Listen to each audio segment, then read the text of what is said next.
So I think this is now more of these counter-protesters have turned up at the end of it all, and Aussie Cossacks on the blower, abusing them, or telling him not to do it. And there's all the counter-protesters. Навальный предатель, Навальный экстремист, Навальный сидел и Навальный умер как собака. Вот и весь вопрос. He doesn't want him to keep it going because it's agitating these people. But I don't know how he's going to stop it. Так, музыку.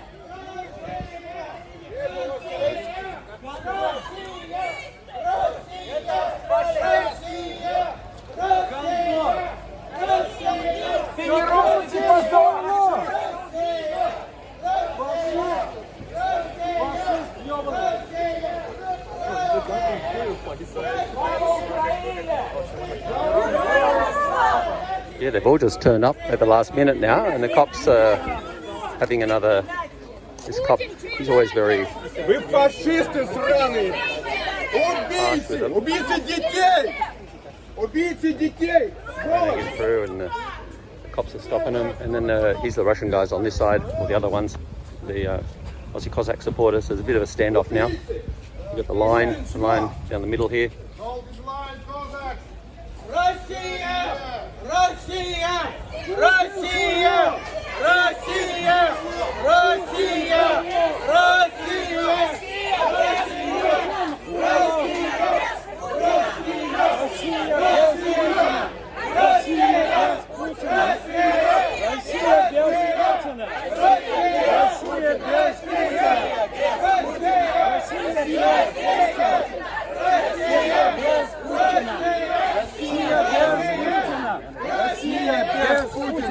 Россия без Путина!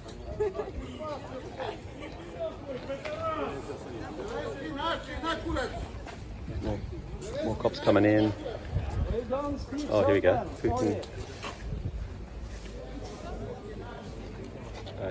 Putin killed Navalny. Yeah, someone told me that there was information put out that it was actually on at 3 o'clock, this rally, and that's why everyone's turned up now, 2 hours late. She's on the other side. Yeah, because she approached from that side, and you guys, what's she wearing? She's blonde, the white that she was. So they must know, the cops. She's over there, though? Yeah, she was there. Yeah, mate.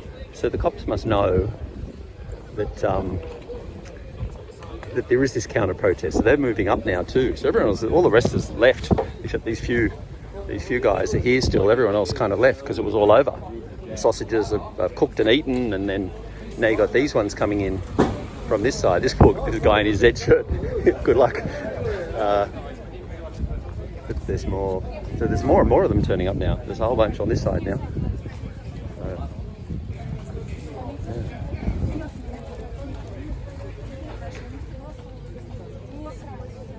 So they're all quite short. So where's the cop? The main cop gone? He's looking for the one that's running it, and she will be. He asked for the name of the lady. Might be the one that was talking before. I'm sure. It's quite a few. There's a lot. There's probably equal in number of these counter protesters that have turned up as the number of original protesters, and the cars are just running through the middle here. Another these are Ubers. There always Ubers coming through. The Uber driver just slammed through at a pace. Oh, they're arriving in an Uber for the protest. I don't know. They probably live here. There's another guy slamming. He's slowing down a bit in his Maserati or whatever the hell it is. So it's all kind of come to a bit of a standoff. Oh, it's an Aston Martin. It's a local vehicle for this area. They're coming. They're all moving in a bit closer now with their little sheets. The cops. Oh, he's cranking it. Yeah, he's pulling in over there. I reckon it's his house. He lives here. And these guys are coming in a bit. They're coming in a bit closer now. The police. I reckon they'll call in reinforcements. Oh, there she is. There's the organizer talking to the copper. So she is getting a talking to by the guy, the policeman in charge. Yeah, I'd say there'll be more police on the way. I'd say, because you got one set of protesters down here. I know the couple they're just coming. I think they're just coming to visit. So you got the Russians, or the one lot in the middle, and then you got this one lot over here now.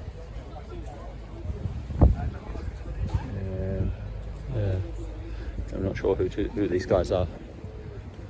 They're part of it, I think. Maybe they seem to be. Oops! Don't get run over. And there's just cars are just cruising through. Oh yeah, they're going in now, so they're part of it. The Uber arrivals, late Uber arrivals, and the stage guys just dismantling the stage. The other ones have moved in a bit closer now. And then these guys are just kind of stuck in the middle. They're just disassembling all their stuff too. I don't know how they... Yeah, he's... На переднем крае. Берешь, не возьмешь. Смерть врагам. Вон они, крысы. Вот этого жирного, вот так не знаю. Чё толстый, блядь? Нет, жирный. Он этот жирный, блядь. Собака, блядь. Крыса вонючая. Вот это главная крыса, блядь. Вот этому пидору, блядь, вообще никогда больше паспорт не давайте русский, блядь. Вот этот жирный войска, блядь. Чё жирный, блядь? Пожрал нормально с утра, блядь? Меня, блядь. Вот они все. Каждый, да у меня нету, ёпта. Тебе там 23, блядь, вот ты что нахуй. Вот ты нахуй за себя отвечай, ёпта, чёрт вонючий. А чё в Украине-то не едешь? Ну, а ты-то хули тут делаешь, блядь, чмо ебаное? А я тут живу 25 лет, блядь, хуйло ебаное, понятно, блядь? Ебало завали нахуй. А чё там ты с русским флагом? Хули в Туле, ёпта. Потому что я здесь живу, блядь. Потому что я здесь живу, понял, блядь? Да тебя не должно ебать, ёпта, хули ты тут делаешь? Предатель, а ты картавый, закрой рот, блядь, предатель, блядь. Предатель, блядь. Поедатель, блядь. Что ты там пухнул белобрысый, блядь? Куда иди, хуйня, блядь? Что? What about Julian Assange, слышь? А чё вы за Ассанжа там не топите, а? А чё ты, бля, лысый? Хули ты за Ассанжа не топишь? Чё ты там мне махаешь? Хули ты мне махаешь-то, ёпта? Чё тебе дать-то, блядь? В очко тебе засуну, блядь, плакатик сейчас. Это наш плакатик, блядь. Он главное относится. Он к предателям, мацеристам. This is the lady, the organizer lady now. So she's come in, try and get them to calm down.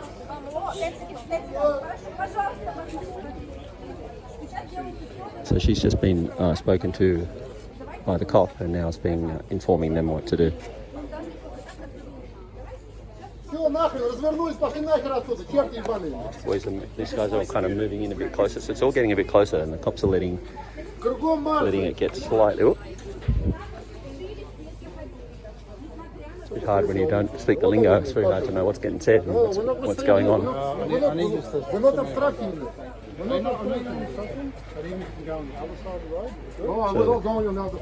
The cops are trying to get them to do something, and they don't want to do it, and then the other one. So it's outside the Russian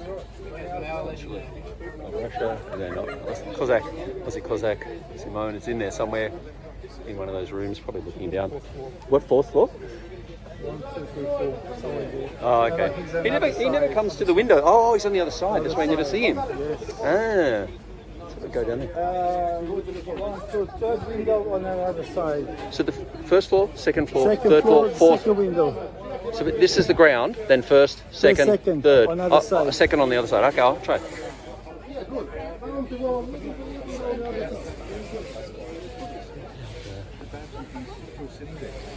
Get warm, but you know. So he's on the second floor. So that's why we somewhere up there. So he would have a good view down of them because they're right here. So they're being given instructions by the cops to do something, and now which I think is to cross the street. I think it's all. So maybe it's this one. They get one side of the street, and the others get the other side. Россия! Россия! Россия! Россия! Россия! Россия! Россия!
Don't put that flag on. Give me that flag, give me that flag. I don't know what you're saying. Coming back. Fire!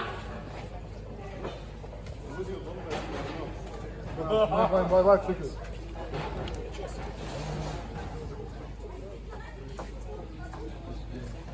Go for it.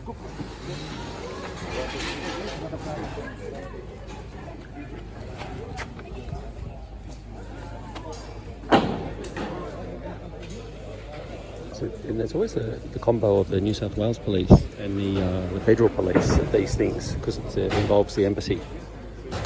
You've got two lots running it. But there's quite a big, there's quite the number in the counter protesters, yeah.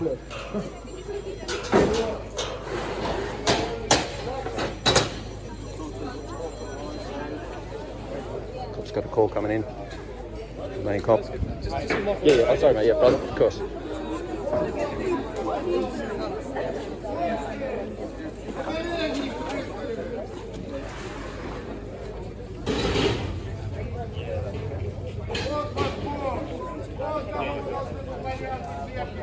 Sorry, so can I just get you to hop onto the footpath, please, and off the road? Thank you.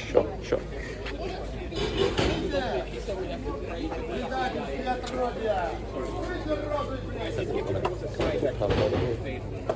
Hey, Chris. Sorry, you probably don't know me. Vadim Marinov, I just messaged you on Facebook. Nice to meet you. Nice to meet you. Yeah, we chatted on Facebook some time ago. You used to do live streams on Facebook. So ever since Belfield, you know, Yeah. So will you put it somewhere? Yeah, I mean the previous.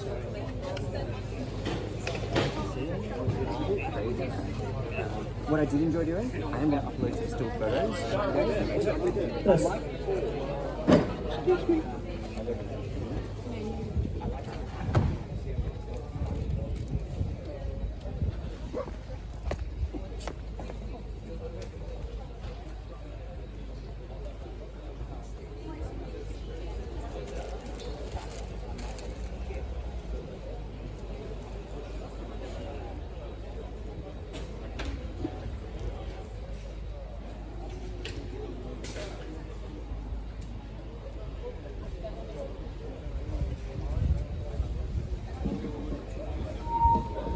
Sorry for this guy. I'm trying to get through here. Up and over. Oh no, it's part of it. The flowers.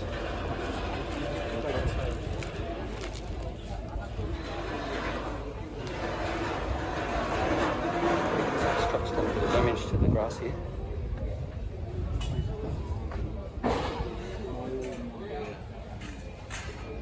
Oh, the cops are getting a little more involved now with these guys.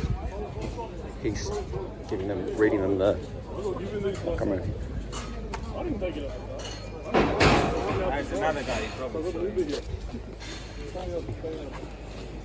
Not sure what he was saying. There was some issue.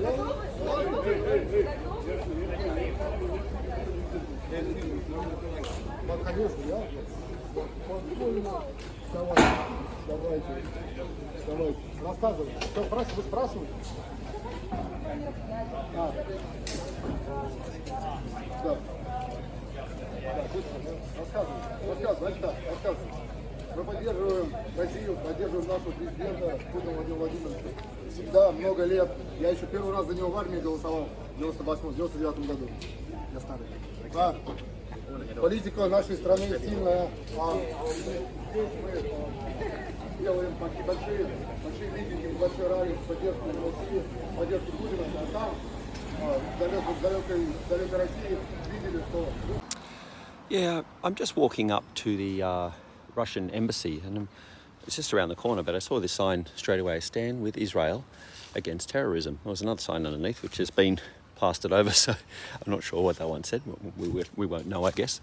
But yeah, these are all a lot of these are the embassies along here. It's quite a ritzy sort of place in Woollahra. And what's this one? I should know the flag, but I don't, but I can read, so I can see. It's the Consulate General of the Republic of Poland. And the one prior to that was the who was it? The Serbs. And then there's apartments, and there's also a lot more. And then you always get this, has always been here. There's a lot of shit around here because it's quite political, I guess. But we stand with Ukraine Street, Fullerton Street. They wanted to change it. Oh, there's a few. It's not overly busy. There's hardly any. Oh, there's not many, to be honest. Oh, geez. Australian Light is magazine. Hamas using human shields as war crime. Hamas using human shields as war crime. So you're very much in the in an area that would be a vote for Green is a vote for terrorism. Stand with Israel against terrorism. Kidnapped. This guy, blah blah blah. Missing in action.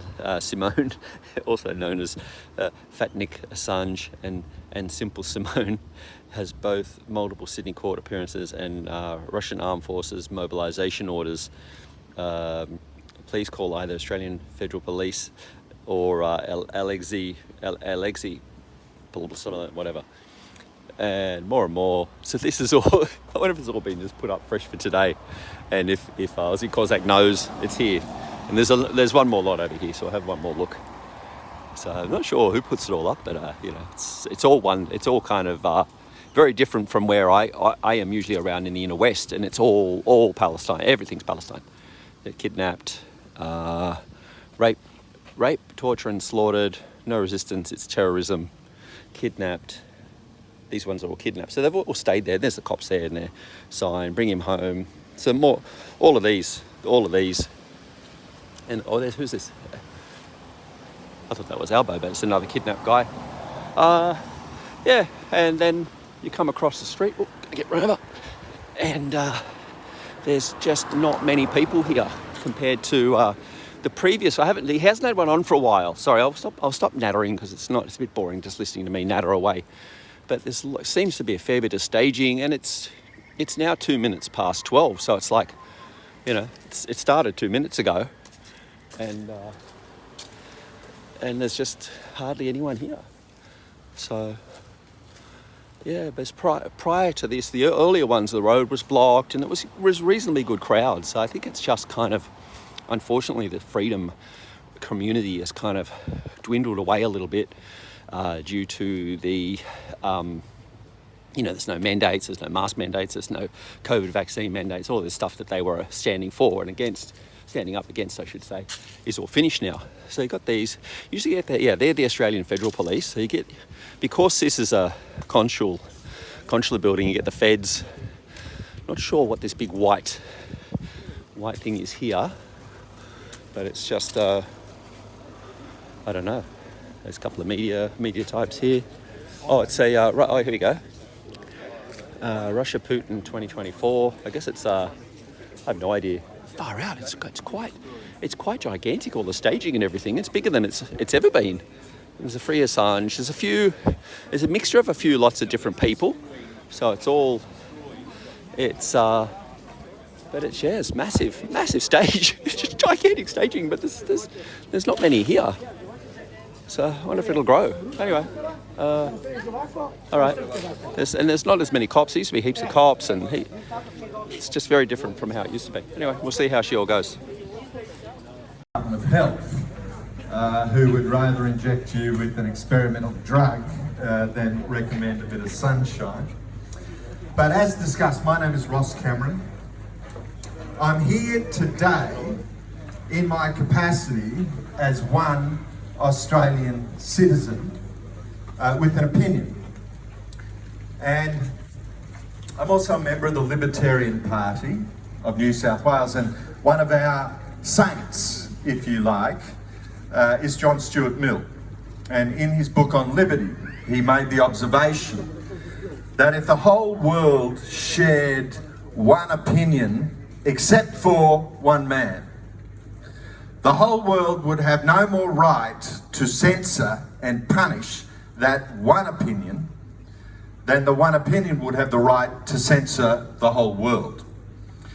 And we are here today in our different ways, with our different flags, to express our opinion. And it is my feeling that if we cease getting off the couch, coming to the rally and expressing our opinion, it's like a muscle that will atrophy and we will lose the ability to express any opinion. And so I just want to congratulate each one of you. We're, if you like, a small family today, but we are united in the belief that each of us is entitled to our opinion and to share it.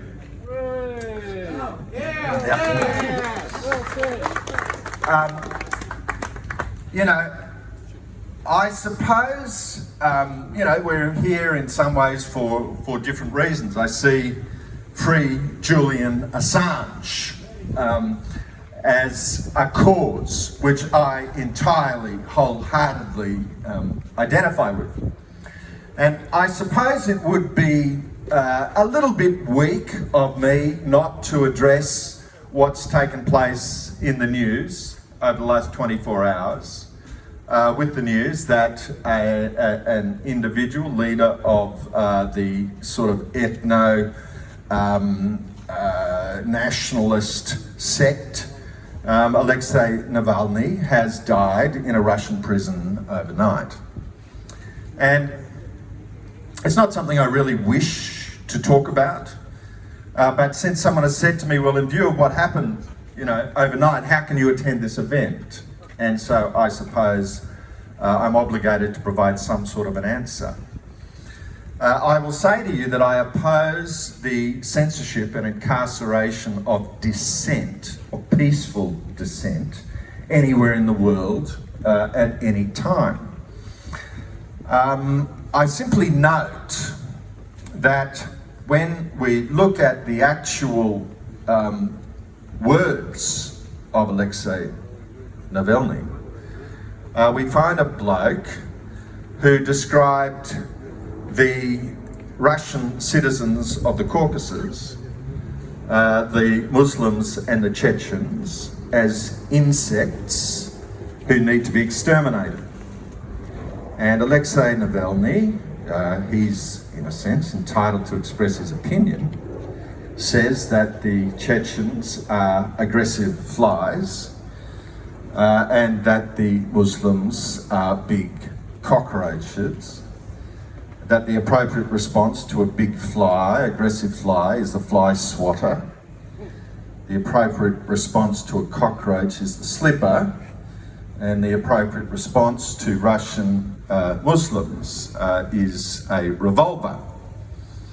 So I just make the observation to those in sackcloth and ashes, those accusing me of some sort of betrayal for attending this event, that if Alexei Navalny were an Australian citizen in Australia today, he would be in an Australian jail for incitement to violence and for racial discrimination.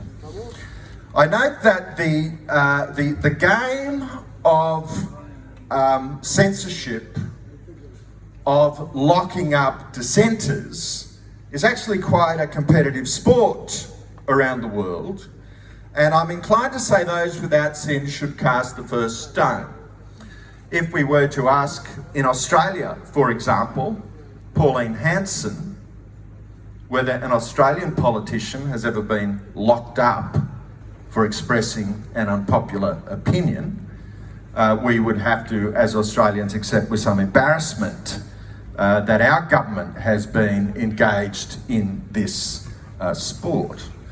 If we go to the United States of America, we find the entire US administration and military-industrial complex engaged in a determined attempt to lock up and incarcerate the leader of the opposition, who I would say is Donald Trump. And yet we wish to claim some virtue in relation to our tolerance of dissenting opinion.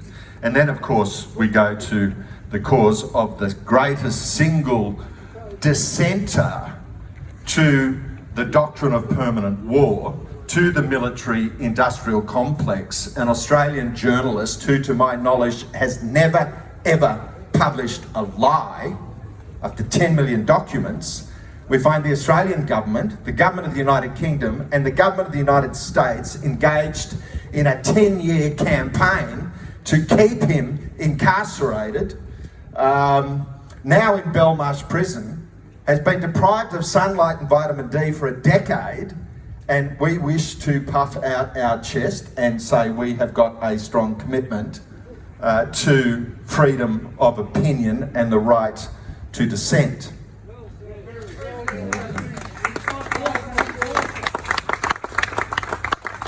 I want to say, we've got one of the strongest contingents present here today is the New South Wales Police. I should address a couple of remarks to the police. The main difference between the police presence and our own is that we are volunteers. The police are here in a paid role. I deeply regret the idea that the expression of peaceful opinion is a controversial or dangerous event that requires 20 police officers. And, I understand these blokes and women are, in effect, doing a job. I think everyone is entitled to employment. But I simply note that there is a bloke on the other side of that fence who's been there now, I think, for 9 months. And on seven separate occasions, Simeon Boikov has been charged with an offence. Then arriving in court to defend the allegation, the police have withdrawn the charge. Now, I just say to you that I regard that as a pattern of intimidation. I regard that as harassment. I regard that as an abuse of the citizen's right to freedom of opinion. And it doesn't matter if you think Simeon Boikov, the Aussie Cossack, is right or wrong. It doesn't matter if you think he is a controversialist or a shit stirrer. The point is, Simeon Boikov has expressed strong opinions opposing lockdown, opposing the mandatory injection of experimental drugs, and opposing the increase of violence in the Ukraine. And as a consequence, he finds himself a permanent target of harassment. He was attacked by a bloke with a pole, and pushing him back, we find that Simeon is charged with assault, but the bloke who attacked him is uncharged. So when Jesus of Nazareth was asked how will the sheep be separated from the goats, he said, well, when I was hungry, you fed me. When I was naked, you clothed me. When I was sick and in prison, you visited me. And so today I regard us as we're here today in part because we're doing our Christian duty to visit someone in a kind of prison. And I think we should end the proceedings, not quite now, but I think a bit later in the program we might sing the Aussie Cossack Happy Birthday. But Look, before I call the next speaker, I just want to say, in relation to Ukraine, I am one Australian citizen in dissent from my own government and my own team. And I say that 600,000 dead is enough. We don't actually need to kill any more people, Russian or Ukrainian, in Ukraine. 600,000 dead is enough. And my point is, this is a coward's war, where we have a group of cheerleaders for violence who are getting taxpayers of a foreign country to write the checks to send the guns, the bombs, the drones, the missiles and the tanks. But all the blood is Slavic. This is a Slavic civil war. And we have both sides actually, in my judgment, wanting a peaceful solution.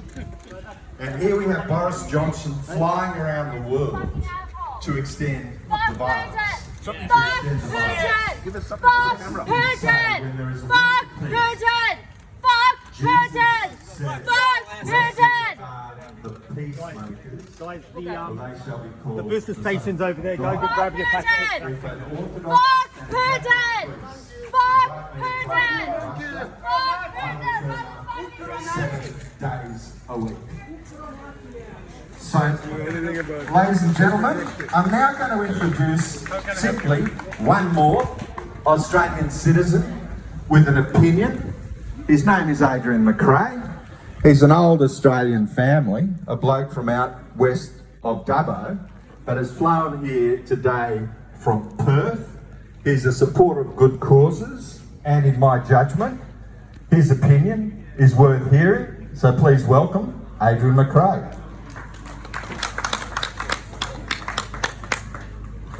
Thank you, Ross, for those very insightful and thoughtful words. So my name's Adrian McCrae. I'm, as Cossack calls me, a first fleeter. I've come in from a little bit further than Perth, actually Port Hedland, but I'm really stoked to see, I've met a bunch of Aussies here. I've met people from Serbia, I've met people from Russia, people from all over. And look, I wish, obviously we'd love to have had more people here today, but I want to thank you for showing up, because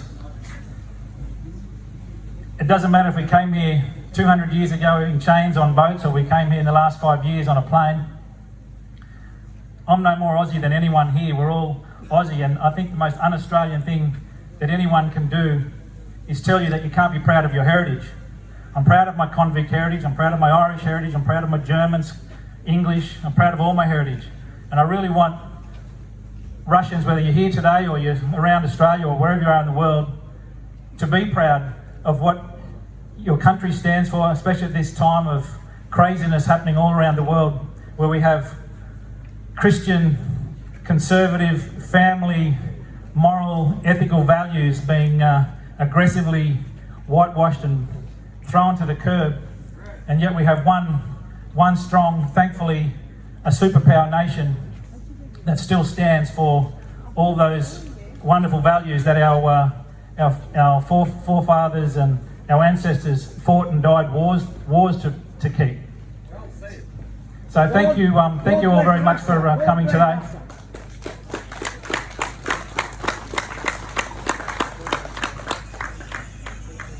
Look, I don't have too much to say. I was thrown in the deep end here. I didn't, when I arrived here late in the night last night, I had no clue that I'd be saying anything. But look, I just wanted to thank you all very much for coming.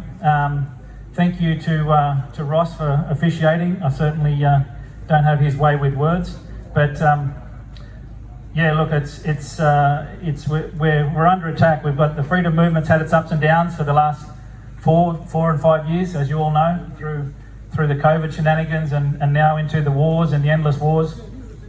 But we certainly need to stick together now more than ever, because we're going to need each other, and we're going to need to continue to, as Ross said, not let this movement atrophy, because it's, with this US presidential election this year, the Russian election coming up, we're going to have some really tumultuous times.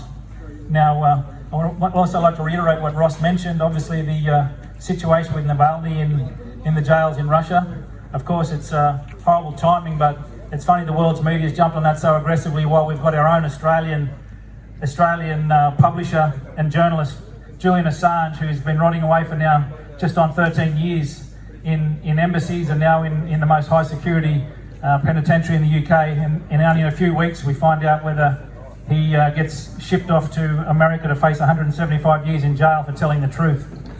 So it's more important now that we continue to tell the truth and not be frightened and intimidated. Obviously what they're doing to Julian is a pure intimidation tactic. So we need to make sure that we stick up for what we know to be true and express our opinion and don't be afraid of that. So it's really important now, more than ever, free speech, free Julian Assange, free Palestine, of course, and free the Cossack across the way. So also like to reiterate the happy birthday for my mate across there in the consulate. He's been in there actually 14 months, not 9 months, as mentioned earlier. So he's had his 1 year anniversary already, and yesterday was his birthday. So we'd certainly like to sing him happy birthday at the end of today's proceedings. Anyway, thank you all for making the effort today. I know it's a big effort to come. It's a little bit out of the way up here, but to come up here and give up your Saturday. Some of you have travelled from Melbourne. I've heard people from Queensland, people from all over. And look, it's really wonderful to have you all here together as our little freedom family. So thank you. Thank you. Ladies and gentlemen, our mission today is really to pray for Russia. And so who better than Father Michael, the Vicar General of the Russian Orthodox Church in Australia. I'll just wait for all my groupies to come with me. While they're coming up, perhaps I should say a few words. As you can see, I've mastered the accent. Still having trouble with the dress code, but don't worry about it. I've lived in Australia for 76 years. I came here after the war, and we've retained our Russianness despite what was going on in the Soviet Union at the time, simply because it was the church that united everyone. The church represented a lost empire. It told us about the good things in our country. It told us about the important things, honour, duty, service, all of those things which seem to be disappearing in Australia today. And perhaps a word of warning, what is happening today in the West, not only Australia, but in the whole of Europe and the United States, is exactly what was happening in Russia in the last half of the 19th century and right up till the revolution. Exactly the same. And I think Australia may have some things to worry about if they don't put the right people into Parliament who will stand up for those very things of duty, honour, respect, and so on. So please, it's not a threat, but it's a little bit of advice from someone who lived through a lot of it, okay? There was one member of Parliament here. I hope he's not attending. Where is he? What? Oh, he's over here. In front.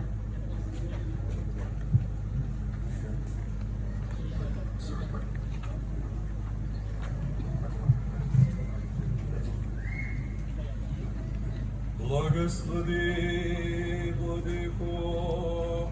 Blessed is our God, always now and unto the ages of ages. Слава Тебе, Боже наш, слава Тебе.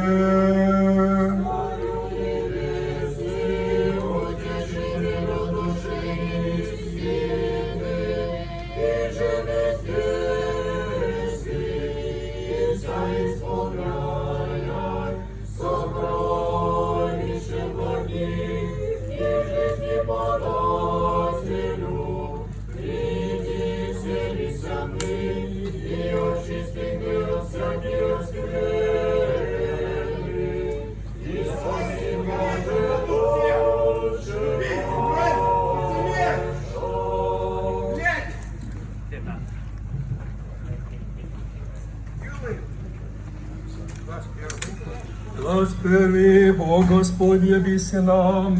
Благословен Here they are. They keep on infiltrating. Please leave. Please take them away. There's a prayer. Mate, this is a peaceful protest. You don't need to come on with your unhinged.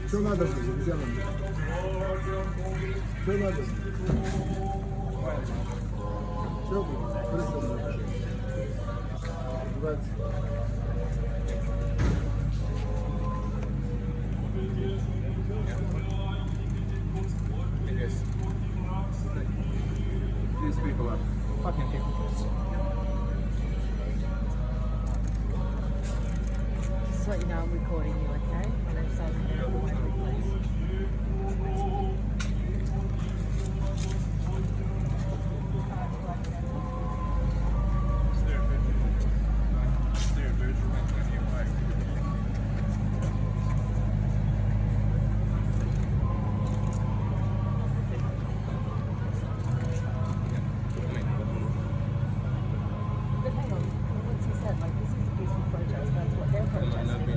Protesting as well.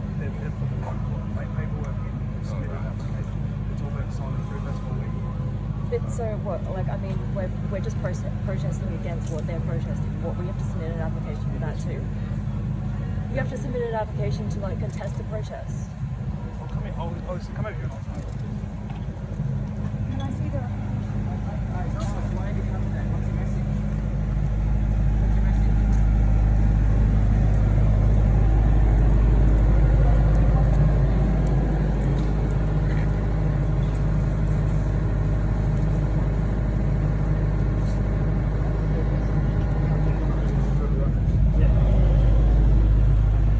O Lord Jesus Christ our God, through the prayers of our all immaculate Lady, Mother of God and ever Virgin Mary, the holy equal to the apostles, the great Prince Vladimir and the great Princess Olga, the holy new martyrs and the confessors of our church, our holy and God-bearing fathers Anthony and Theodosia of the Kievan Cave, Sergius, Abbot of Radonyez and Job of Pachaev, Seraphim of Sarov, and of all the saints, make acceptable our prayer for the church and for all thy people. From the single baptismal font under the holy Prince Vladimir, we, thy children, receive grace. Confirm also in our hearts a spirit of brotherly love and peace unto the ages. By thy grace, direct the governing authorities towards doing all which is good. Lead into sanctuary those bereft of shelter. Feed the hungry.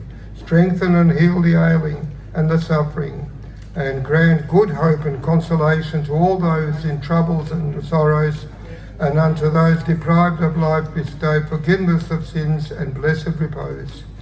Fill us with the faith, hope and love which are in thee, that in all our lands we might with one mouth and one heart confess thee, our Lord and Saviour Jesus Christ, together with thy unoriginated Father and the most holy, good and life-creating Spirit, now and forever and unto the ages of ages.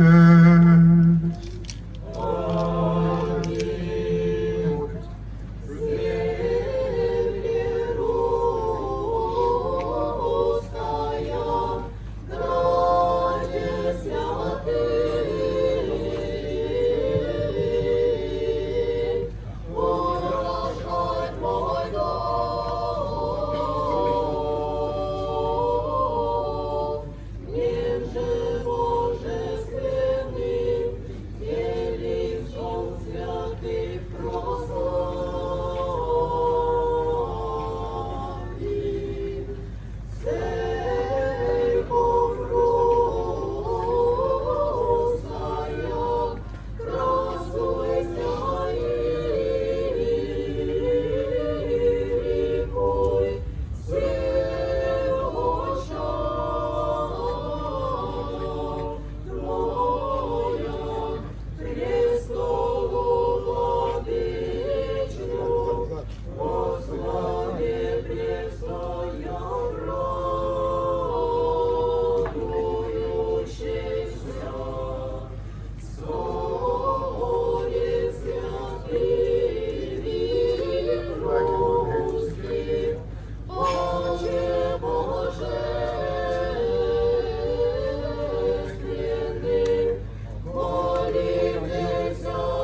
Слава Тебе, Боже наш, Христе Боже, упование наше, слава Тебе.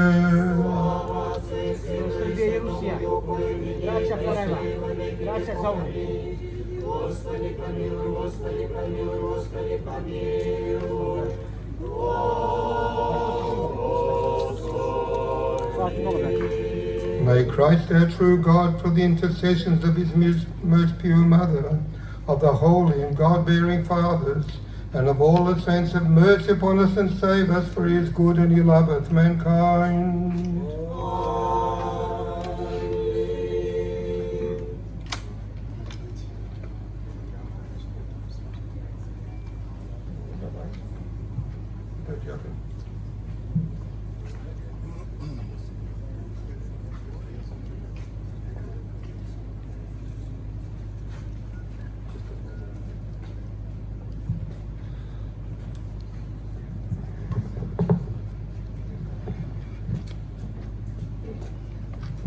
A prosperous and peaceful life, health and salvation, and good success in all things, grant, O Lord, unto thy servants, Patriarch Kirill, President Vladimir, and our brother Simeon, and preserve them for many years.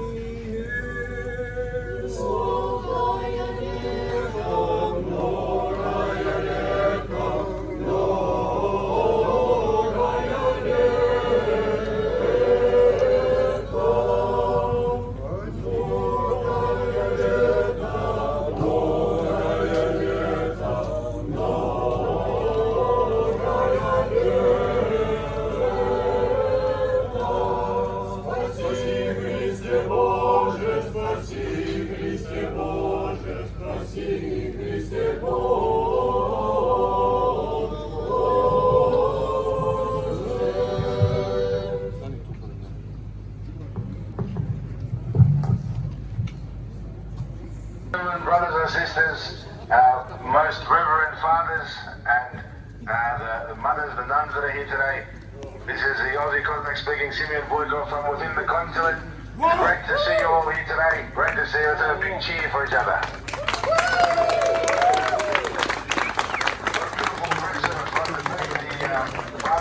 Very Reverend Father Dr. Michael Protopopov, who's flying in from Melbourne today. We've got Father Alexei Navalny, who's flying in from Queensland today. The nuns have come on a bus from 80 kilometres away, all the way from Western Sydney. And the optics of today's manifestation of Russian spirit are extremely important, very strong.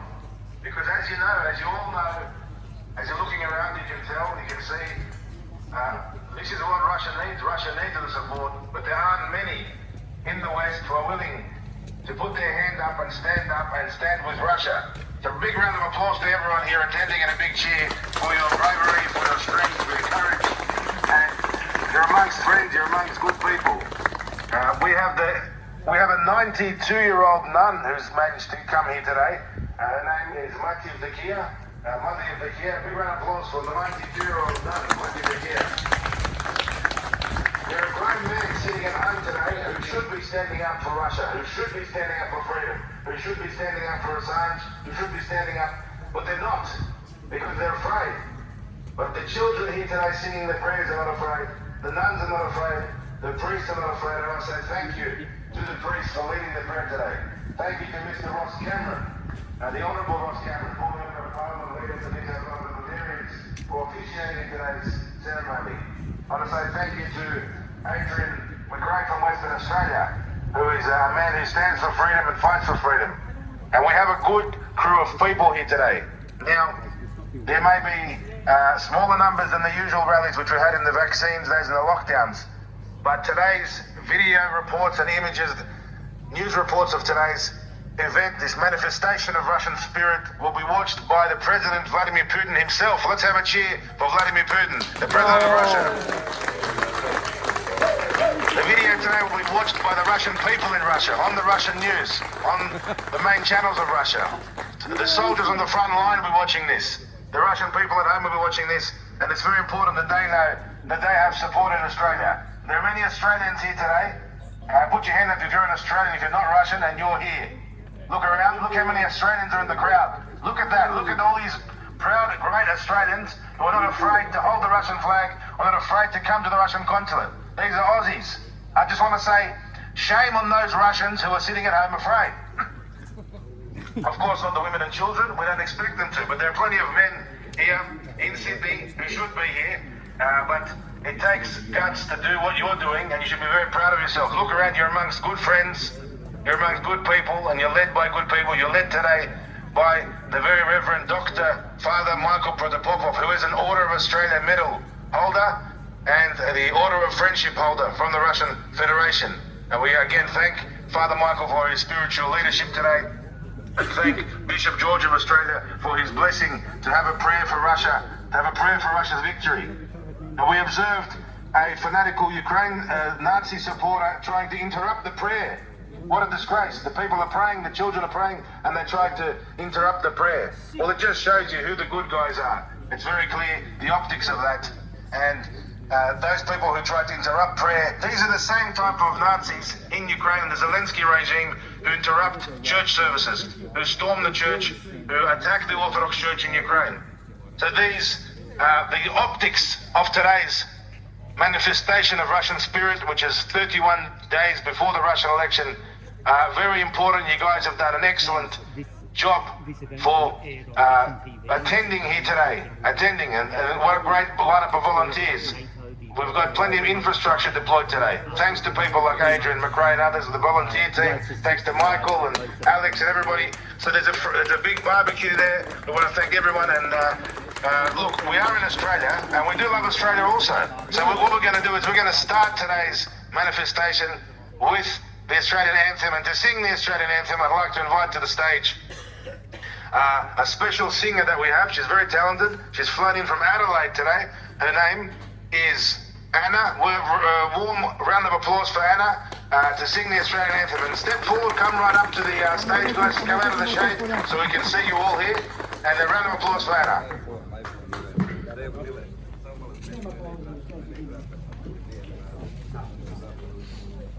Now guys, feel free to sing along also. Yes, no, thank you.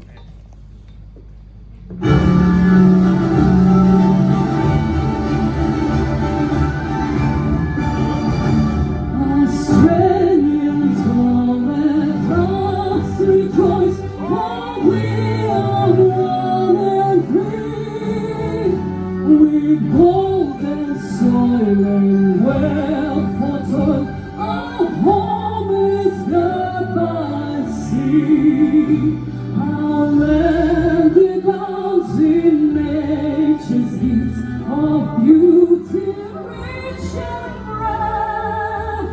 In history's page, at every stage, advance Australia fair. In joyful strains, then let us sing, advance Australia fair.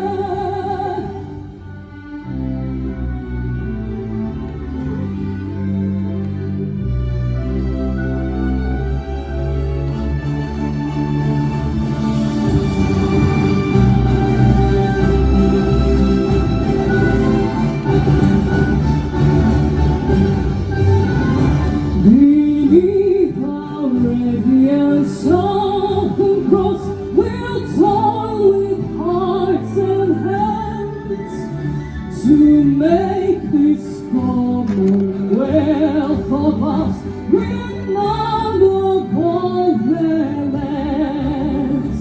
With those who come across the seas, with boundless space to share. With courage let us all combine to advance Australia fair. In joyful strength then let us sing, advance Australia.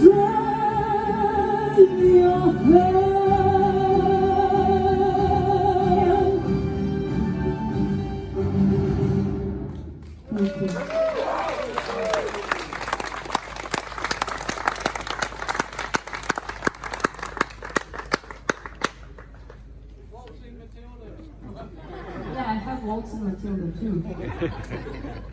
So, but now I think it's time for Russian national anthem, isn't it?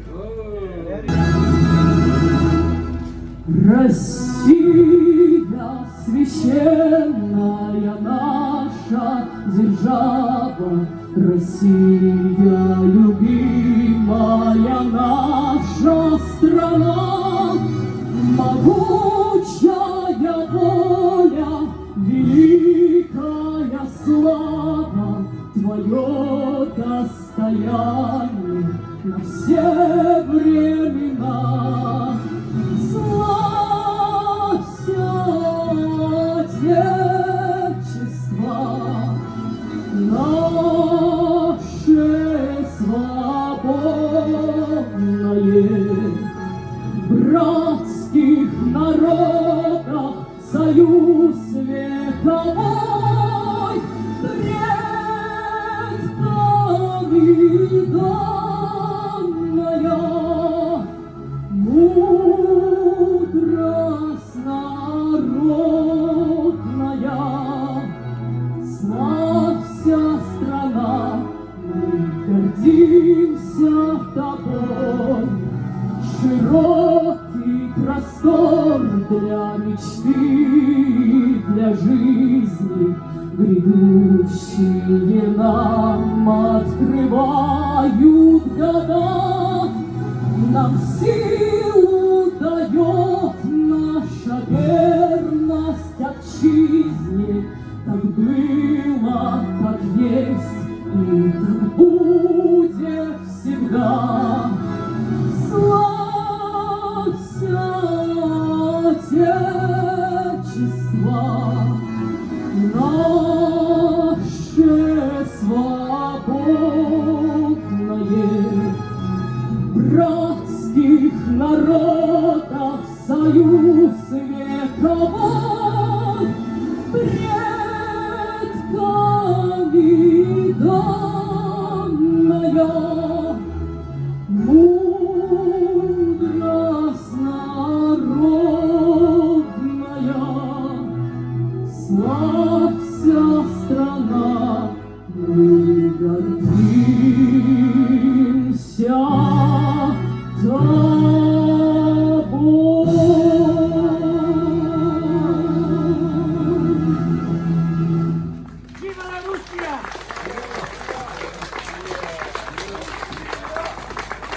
Applause again for Anna. What a great voice, what a great moment, what a great atmosphere we've got here. It was beautiful. Fantastic to everybody. History in the making. These are the optics that we need to show the other side, our enemies who wish death to our people, to our children, who are against freedom. Only a few days ago, the Ukrainians, with the help of NATO weapons, launched a strike on a children's playground, killing 4 children and injuring more than 20 Russian children. And not a word in the Western media. Shame on the Western media. Shame on the Western leaders. Shame on NATO. Shame! Shame! They're going to pay! Shame! Guest speakers here today who want to have their say. And it's my pleasure to welcome our next guest speaker. His name is Elijah Schaffer. He's got 660,000 people on Twitter, so go and subscribe to him if you're watching this live. And we've got thousands watching live, by the way. Elijah Schaffer is from the United States. He's a Christian. In fact, he wants to become Orthodox, he told me. And Elijah Schaffer is here today. A big round of applause for Elijah Schaffer. He's flown in from the United States. All right, a shout out to Aussie Cossack right up there in the tower. We hear you and we reflect what your desire is, which is to be free. Any fans of Tucker Carlson? Anyone know Tucker Carlson, American journalist? All right, let's give it up for him, right? Doing some good work. Tucker Carlson just put on an interview today, released it, of the American spy apparatus exposing itself in its censorship regime. And Tucker was on today with an extreme expert on this, And it turns out that the American regime has decided to protect democracy, get this, by ensuring that the democratic uprising of individuals, so people who want a democracy, do not gain power in America or in Europe. Because if people gained power in Europe and America, it could threaten democracy. Isn't that just absolutely ridiculous? That's what's happening. There's a deep state, a regime in the United States and in all of NATO. And remember, NATO doesn't really exist. NATO is just a proxy of the U.S. We all know that. NATO isn't even the wife, and I mind my language, but she's the side bitch, okay? So she's not even anything special. She doesn't have any commitment. America abuses and uses her and provides all the money so that she can have what she wants.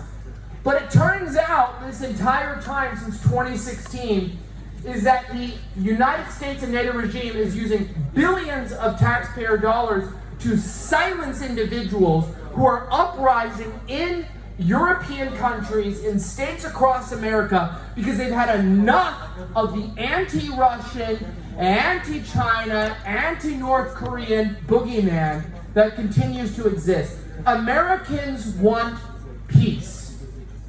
Americans want tranquility, and so do Europeans. But our governments do not. Our governments lambast. Today they're saying we need to go to war with Russia because the political opposition is dying in prison in Russia. How about the January 6th prisoners who didn't know that it was illegal to protest a rigged election, who are committing suicide, who were shot and killed? How about we talk about people in Ukraine? American citizen died in prison due to torture and being killed, and the Biden administration ignored him. Exactly. Let's give it up. Let's take a moment of silence, actually, for Gonzalo Lira for a moment, please.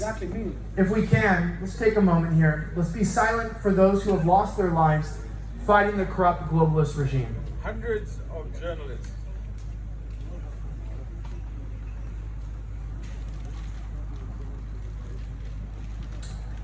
And we give their lives to God, whether you're Orthodox today here, or Catholic, or Protestant, or maybe you are an unbeliever. We still acknowledge God's existence and God as supreme leader and power over our lives. And we give their lives to you. And I want to continue on with saying this. We are in a fight right now, not for Russia, not for Australia, not for the United States, not for Europe, but for the whole world. Freedom. We are in a fight for liberty, we are in a fight for freedom, and we are in a fight to speak our minds freely. And it's always ironic. Now, I don't know if you know this. Obviously, maybe you can tell. I'm from the United States. I'm from California. I have a business in Texas, from both states.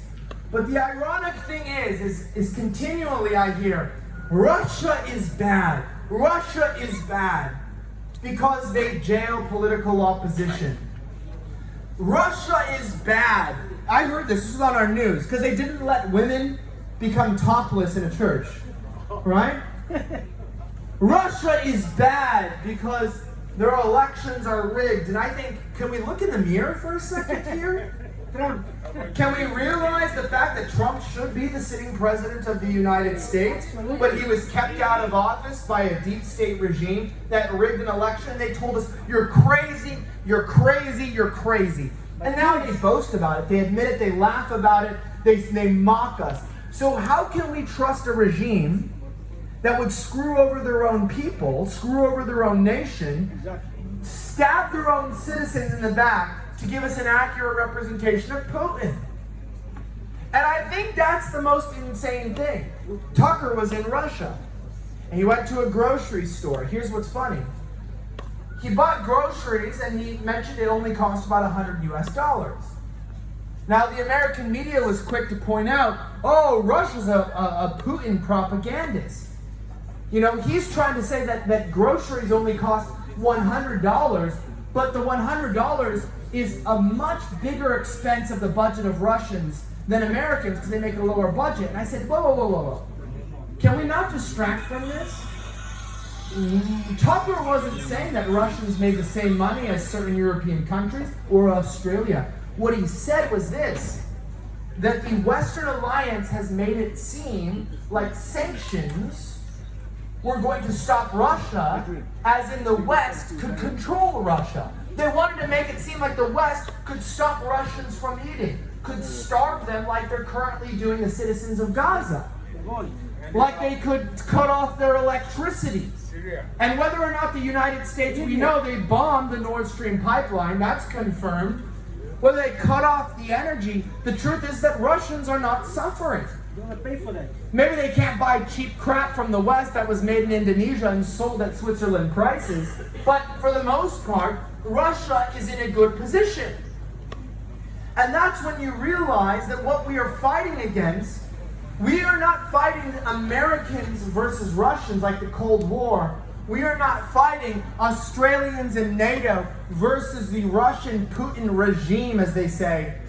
What we are fighting against is Russian citizens, American citizens, against globalists who want forever war. They want to continue to fight in Ukraine. They want to continue to fight in Israel. And you know they want expanded warfare in Israel. They want expanded to Iran. They want a World War III. That's what they want. So I apologize to the Christians, but fuck the globalists intentionally from the bottom of my heart. I have no greater words than that, and sorry to Jesus, but I have to say it. And the reality is that these individuals want to use our tax dollars to divide us. Everybody here is more pro-Australia, more pro-American, more pro-Europe than almost any European, American, or Australian who believes what their government is saying. My hope today is that we would unite as individuals. You know, Aussie Cossack is up there, a political prisoner. We have Julian Assange, who is being held against his will as a prisoner of the what? Not American government, of the global state that is based in the United States, though. We will admit that. Whether it's the UN or the WEF over there in Switzerland, these people are controlling our countries, manipulating our minds. And as Tucker's interview revealed today, they are working non-stop this year to control our media. So to the ABC, to news.com.au, your days are numbered, your bullshit is no longer believed, and we are coming for you. As the populist uprising cannot be censored on Twitter, it's not going to be taken down on YouTube. We are real people with real families, with real blood ties that believe in a true God. And we know that in the end, that truth sets us free. And that if you are free indeed, and that evil will not win this war. So long live the people of Australia. Long live the people of Russia. Long live, I would say, the people awake even in Israel, in Ukraine, in Europe, in America, and those that want to see this global cabal destroyed, fueled by the bankers and the war hawks, which of course, even today, the Zionists were trying to destroy this protest. Exactly. So I'll call them out. You can join us. To the Zionists, to the bankers, to the globalists, to the communists, repent. Turn away from your sin and join the communities of people who want free and fair nationalist countries and want to see our nations liberated from the slavery regime. Thank you so much for inviting me out today. Thank you to Aussie Cossack. May you free Aussie Cossack in the name of Jesus Christ. And on the authority of the church, may you be released and be freed again. And for Julian Assange, and may we one more time, please say a prayer today for the children and the families who lost their lives in the attack. It is heartbreaking. Every mother, I saw you sigh. Every mother, every father, you know, you don't show your emotion as much, men, but you know, to see a child suffer is heartbreaking. And these people, I want to remind you, they chose Zelensky, and I'm just going to end on this. Remember, they chose Zelensky because he's an atheist Jewish man who does not care to send Christians to die. So if he has to send white Christian men to fight against white Christian men, he laughs, as long as he's getting his money taken from the United States government. And we want to stop seeing young Christian white men in Europe die. Am I right? Yeah. Amen. Thank you so much. Let's continue. Have a great rest of the day. Ladies and gentlemen, we have plenty of refreshments, so keep hydrated with God and water. We've got a barbecue going. And I'd like to welcome to the stage Father Dave. Father Dave is a freedom-fighting activist. He's a priest from the Catholic Church. And it's great that we have some variations and diversity in the religious leaders here today. No one can say that it was only the Russian Orthodox. We're very happy that Father Dave is standing with the Russians. Father Dave, thank you very much, and I'll hand it over. A round of applause to Father Dave. Thank you, brother. In nomine Patri, Filii et Spiritus Sancti. I must say too, I'm actually not a Catholic priest. I'm an Anglican priest. I've been married twice and have 4 kids, so I wouldn't be telling you about that if I was Catholic. Real person. God have mercy on the people of Gaza. That's our message my message today. God have mercy on the people of Gaza. Have you seen what's happening in Gaza? It's hard not to see what's happening because it's being broadcast to us on our mobile phones. And interesting, it's my birthday today. I'm 62 today. I didn't know it was Aussie Cossack's birthday yesterday. Happy birthday to you, brother. I don't know things I could do on my birthday, but I'm here because I need to speak out. And I do feel that in my 62 years on this planet, I've never seen anything worse than what is happening right now in Gaza. Have you heard the cries of the men, women and children of Gaza? Have you heard the cries of the children, little Hind Rajab? Did you hear her recorded telephone conversation calling the emergency services, trapped in a car with her family all dead around her, calling emergency services? She left Gaza City on the warning of the Israeli Defense Forces, and they were driving towards a hospital where they thought they could get refuge. Her uncle and her aunt and 6 of her cousins in the car, but they got intercepted by a tank. And when she calls the emergency services, all her family are dead, and it is only her who's managed to get the mobile phone. And she's saying the rest of the family are asleep and they can't help me.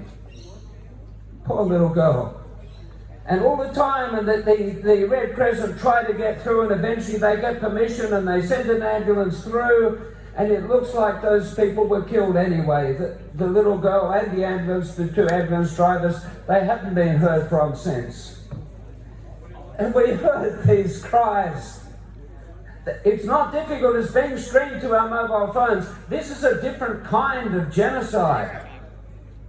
This is the first time the genocide on this scale, the murderous actions on this scale, have been streamed right into our living rooms, right into our mobile phones. I mean, you look back at the Armenian genocide in World War I, 1 million Armenian people killed by the Ottoman Empire, and they kept it hidden. They silently marched them out into Deir Sor, where they raped and murdered and left them to die. Terrible crime against humanity, and somehow they kept it hidden. I mean, if only we had known, we would have done something to stop it. You think of the terrible Nazi Holocaust in World War II. 6 million Jewish people killed, and somehow the Fuhrer managed to keep all that from the world, keep it in, even from his own people, until we eventually, Yellow troops, broke through and discovered the death camps and the horrors of what had been taking place. And if only we had known, we would not have let that happen. Well, in this case, we know exactly what is happening. We have no excuse. We hear their cries. We can see the images, the interviews taking place each day. Yes, journalists are being killed in great number in Gaza, but they can't silence the voices of ordinary people using their mobile phones to communicate with the rest of the world what is going on, in a desperate hope that someone will step in to save them. We didn't know about those other Holocausts. It's hard to know, but we know exactly what is happening here. And so the only question is, how many people have to die in Gaza before we stand up and do something? How many people have to die before we stand up and do something? God have mercy on the people of Gaza, and God have mercy on us all if we don't stand up and speak out and pray for the lives of these good people. God have mercy. Amen. I am the ancient heart, the keeper of the flame. I stood upon the rocky shores, I watched their tall ships go. For 40,000 years I've been the first Australian.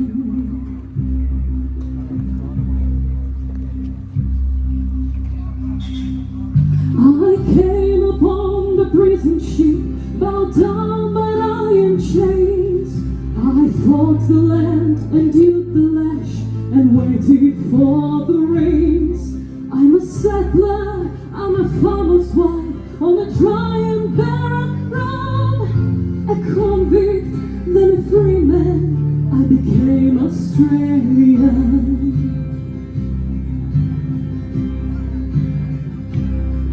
I'm the daughter of a digger who sought the mother love. The girl became a woman on the long and dusty road. I'm a child of the depression, I saw the good times gone. I'm a bushie, I'm a battler, I am Australian.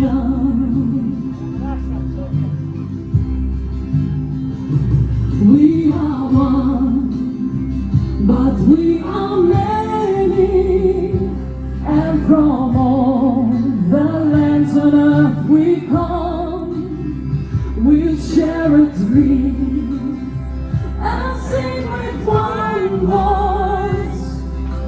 I am, you are, we are Australian.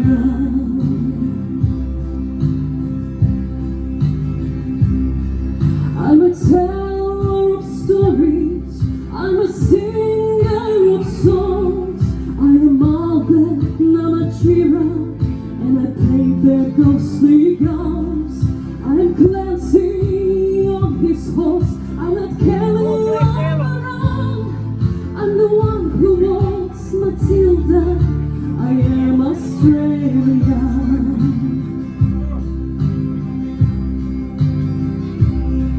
I'm a hot wind from the desert, I'm the black soil of the plains. I am mountains and the valleys, I'm the drought and flooding rains. I am the rock, I am the sky, the rivers where they run. The spirit of this great land, I am Australia.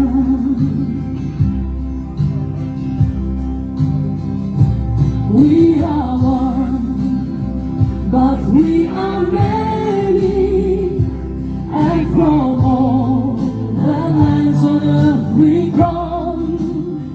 We share a dream and sing with one voice. I am, you are, we are Australia. We are one, but we are many, and from all the lands on earth we come. We share a dream and sing with one voice. I am, you are, we are Australian. I am, you are, we are Australian.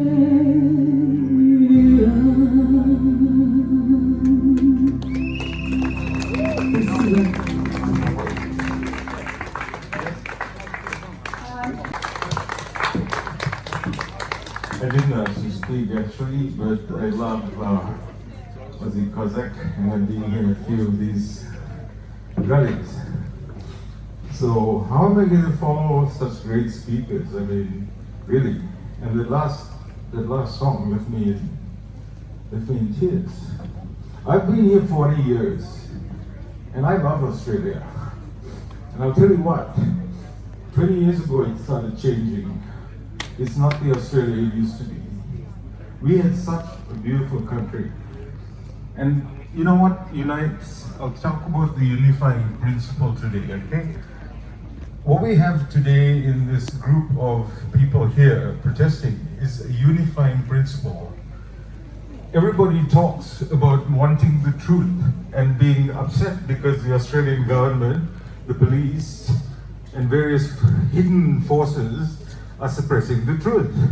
The problem is the truth is unsuppressible, and that's why we're standing up. So what is our unifying principle? It's not just the truth. Russia has a unifying principle, and the people here at the beginning today talked about that. That unifying principle for 1,000 years is God, is Jesus Christ, because Jesus Christ is the truth. He said, I am the way, the truth, and the life. So if you want to deal with the truth without Jesus Christ, you're dealing with the truth without spiritual power. What this is about is dealing with Jesus Christ and truth. The unifying principle in Australia was that we are not unfortunately now, but we were a Christian country. That's what unified us. And we have lots of division now between, people from outside and hidden forces changing our beloved Aborigines into divisive Australians. No, we are all Australian. We're not Australian or Aboriginal. We are all Australian. I'm Australian. So that unifying truth is being destroyed. And you're hanging on to truth without God. And they're taking down Christianity, not just in Australia, in all Western countries. They're becoming satanic because they're being run by satanic powers. They're not being run. I mean, is Albo really running the country? Is that old man in diapers really running America? Not really. Right, okay, Dementia, as far as I'm concerned, and I'm not saying this as absolute fact, but as far as I'm concerned, the last authentic president of the United States was John F. Kennedy. Exactly. And the same forces assassinated him because they wanted to, because he signed an executive order to take back the printing of American dollars from the so-called Federal Reserve and make it back into the Constitution so that only the American government could print money. No, what they're doing now is that a foreign bank called the Federal Reserve is printing the money and loaning it to America. And America pays interest. That's how crazy the situation is. We have the same situation in Australia. As far as I'm concerned, the last authentic leader was Gough Whitlam. Now, I'm not saying he was a good guy. I'm saying he's the last one. Everybody else since then are puppets. Whether it's Abbott or Johnny Howard or, Albert Lisi today. They're all criminals. They're all criminals. And they're cutting down on freedom of speech. I mean, the gentleman here gave a very good example of how democracy is not working. Well, I'm saying that the democracy that they are publishing and pushing on the rest of the world is not democracy, it's Satanism. Absolutely Satanism. It's against God. It's promoting all these perverse ideas, and they want to depopulate the world. I mean, it's great because homosexuals can't have children anyway, right? So why should the people who can't have children tell the human society that can have children how to have children? It's insane. What we are fighting, the truth, what is against the truth is insanity. It's not just falsity, it's insanity. We are told to accept when a man says that he's a woman, we're told to accept that. No, we don't. We are sticking to the truth. So what we need is to understand that unifying principle. And if you're not with God, get with God soon, because this whole thing is coming to an end. The other thing I need to talk about, because I've got this opportunity, I hope you don't mind. This is a spiritual war. This is not just a physical war. This is not just against 900,000, Ukrainian soldiers that have been slaughtered for the sake of the satanic part, okay? They're all the same parts. What we have in heaven is the church triumphant. What we have in purgatory is the church suffering. And what we have on earth is the church militant. And if you remember your baptism, and particularly your confirmation, you have been confirmed as a soldier for Christ, which means you're a soldier for truth. This is a war for souls. People are losing their souls in the West. And Russia is the only country that is supporting the church, supporting truth, and actually holding on to souls. They're saving souls. That's why I'm here. I don't want to leave Australia, but if I leave Australia, it'll probably be for Russia, because Russia is the only country actually supporting Christianity. You know, I mean, I love Australia. I don't want to leave. Free country. But we are no longer a free country. You no longer have rights over your own body. You no longer have free speech. You can't speak out against the people who are enslaving you. You know, 100% of the media is 100% propaganda. You hear all the bad things. And, you know, I mean, I'll give you just an example. How come Julian Assange is incarcerated for so long? Shame on them, son of the bitches. Well, of course they're scared of him, but the point is that they trumped up charges on espionage. He's not a spy. All he has done is whistleblow. Expose things that should be exposed. What we have, like somebody else said, NATO is just a vehicle of America. But I'll tell you something else. America is a vehicle of the hidden powers that run America, the hidden powers that run Australia, the hidden powers that are suppressing God, elevating bestiality, elevating homosexuality, and all sorts of various perversions. That's the evil power you're fighting against. So you need to choose where your soul is and how to protect it, because if you don't protect it, it's going to fall into Satanism. You're being heavily propagandized into Satanism. God bless the Russian people. God bless the Ukrainian people. Slava Ukraini. Kak oblasti Russia. The only country that can give security to Ukraine is the country that created it. That's Medvedev's words. It's been a province of Russia for 1,000 years, and it will continue to be a province of Russia, with a big hiccup since 1991 and a huge civil war since 2014. God bless Vladimir Putin, because he is a de facto Tsar. He's not trying to be a Tsar, but the people treat him as a Tsar, and therefore he is a de facto Tsar. And I don't care if he goes for a 10th term or a 50th term, because everything he's done in the last 20 years has been fantastic for Russia. Of course. He's taken it out of being a poor country, a failed state after the Jews destroyed it for 70 years. Exactly. Back to Christian Orthodoxy. Son of the bitches. You know how many churches have been built in the Putin era? Take a guess. 25,000. No. 73% of the Russian population is Russian Orthodox. They're fighting for their existence. They're fighting for their souls. That they cannot lose. They can't lose, because this is the end, and this is the last war. So they have a unifying principle. We are losing our unifying principle. There are small pockets like us who are holding on to it. And most important, God bless our soldiers, both the ones who are fighting and the ones who have fallen. And last, God bless Aussie Cossack, who's being held as a prisoner against false pretenses.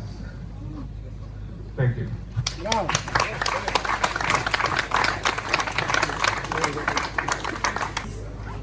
Covering the death and destruction by the vaccine.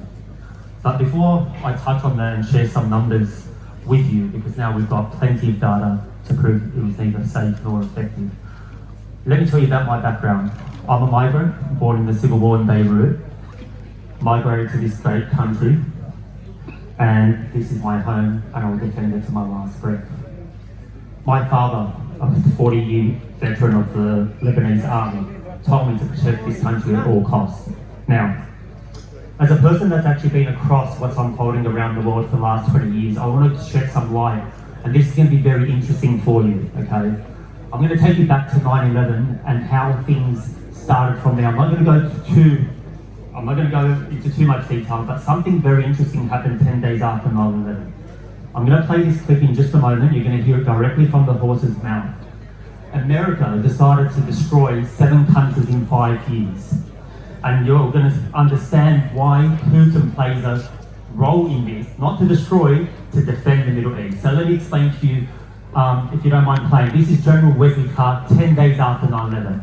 Go ahead, my friend. 10 days after 9/11, I went to the Pentagon and I saw Secretary Rumsfeld and Deputy Secretary Wolfowitz. I went downstairs just to say hello to some of the people on the Joint Staff who used to work for me. And one of the generals called me and he said, "Sir, you gotta come in. You gotta come in and talk to me a second." I said, "Well, you're too busy." He said, "No." He says, "We've made the decision. We're going to war with Iraq."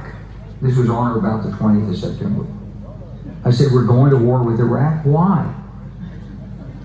He said, "I don't know." He said, "I guess they don't know what else to do." So I said, "Well, did they find some information connecting Saddam to Al-Qaeda?" He said, No. He says, "There's nothing new that way. They just made the decision to go to war with Iraq." He said, "I guess it's like we don't know what to do about terrorists, but we've got a good military and we can take down governments." And he said, "I guess if the only tool you have is a hammer, every problem has to look like a nail." So I came back to see him a few weeks later, and by that time we were bombing in Afghanistan. I said, "Are we still going to war with Iraq?" And he said, "Oh, it's worse than that." He said, he reached over on his desk and picked up a piece of paper and he said, "I just got this down from upstairs from the Secretary of Defense's office today." And he said, "This is a memo that describes how we're going to take out 7 countries in 5 years. Starting with Iraq and then Syria, Lebanon, Libya, Somalia, Sudan, and finishing off Iran." I said, "Is it classified?" He said, "Yes, sir." I said, Okay. So guys, what you just heard there, I want to ask you this. Did any of those 7 countries have anything to do with 9/11? No. Now, why does Putin play a role in this? Because he was trying to stop this plan. See, the last 3 countries that haven't been, destroyed to the level America will be satisfied with are Lebanon, when they tried that in 2006 when Israel invaded, the 34-day war, that didn't work out for them. And then here's where Putin gets into the mix. 2014, Bashar al-Assad asked Putin for permission, he gave him permission to enter Syria to start defeat ISIS. Now, let's just say ISIS was a CIA and Mossad operation. Don't you think that would upset America?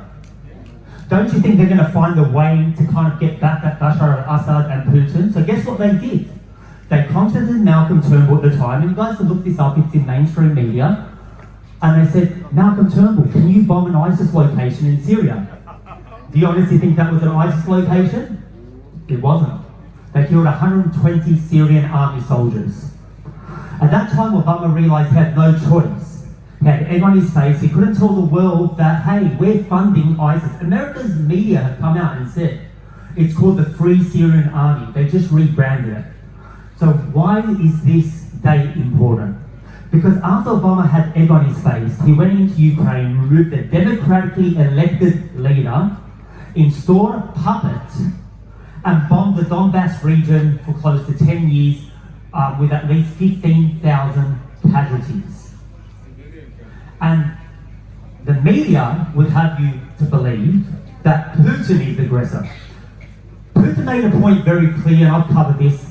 Thankfully, I've used my following to share and wake people's eyes up to what's really unfolding. I shared an interview in February 2022. What did Putin say? We're not the aggressors. When we dismantled the USSR, NATO was no longer meant to expand. How many times has NATO expanded? 5 times. It has encircled Russia. And as a matter of fact, Russia has every right to protect itself. Because it wasn't America that lost 25 to 30 million people in World War II. That was Russia. And Russia will never forget. I love the Russian people. I've been to Russia twice, and thank God Tucker Carlson got the opportunity to shed some light on what Russia is really like. And I'm very proud to have visited that country twice. Now, I'm going to talk to you about the vaccine. It is neither safe nor effective, guys. I knew the work that I was doing, I was going to get targeted. I won't go into it. You probably saw me in the media for a week. I'm not going to go into too much detail, but when I released episodes 1 and 2 of Our Voices Matter by mainstream media journalists that walked out of Channel 7 because they were being deceptive and not telling the truth, we covered a 19-year-old that ended up getting disabled. This is August 2021, guys. Many of you And by the way, there is no judgment if anyone got the vaccine. It is not your fault. We rely on these governments to protect us. August 2021, before I think we're up to only about 30%, 19-year-old Michelle took AstraZeneca. She ended up in a wheelchair. You know what the doctor said? Go see a psychiatrist. 21-year-old Ronnie AU that didn't want to get the vaccine, but because they targeted the Middle Eastern areas. I used to live in the eastern suburbs. We could do whatever we want, but around that time, if you were in anywhere from Canterbury to Bankstown, you couldn't leave 5 kilometres of your home until you gave in and rolled up your sleeve. Well, poor Ronnie did, and he suffered the same fate as Michelle. Disabled. Now, for full disclosure, because I don't want to be like mainstream media, thankfully both those kids have recovered. But it's not about that. It's about when you don't do the right thing and then they recommend you to a psychologist. They had to go to 3 hospitals before they got treated. Now, let me share, I'm just going to finish off on, and I do appreciate everyone coming out here today. I know it's been hot and I know you're probably hungry and tired, but this is what the government isn't telling you. I was at a bar the other day and I said, people were like, oh, you're one of those anti-vaxxers. I said, look, I'm happy to buy you a drink. If you could tell me how many people died of COVID in 2020, like the person closest to that number, and you have to be close by 500. Some people said 10,000, some people said 15,000. Guys, it was 906 people that died. That's why they destroyed your business. That's why they locked you in your home. That's why they told you have to protect grandma. Well, my parents are that group that they need to protect. They're both unvaxxed, they both got COVID, and they both survived. And then the highest risk category, multiple underlying health issues. They lied about everything. Now, why is this important? Because since then, we now look at the data, and this is government data. Australian Bureau of Statistics, we have on average 160,000 deaths every year, okay? 2021, we jumped up to 171,000. In 2022, 192,000. Mainstream media had to run a headline, Sydney Morning Herald. We've had more deaths than World War II. Those coaches that showed up, those left idiots, they're not interested in that data. They're not interested in anything unless the media tells them to be interested in it. It's called selective outrage. Now, the last thing I will say is, guys, the war in Ukraine, the Israel conflict, what's happening in Maui, what's happened in Chile, what's happening here in Australia, we've had 60,000 excess deaths. There is a genocide unfolding around the world. The same globalist is holding a single gun, firing different bullets and killing people in different forms.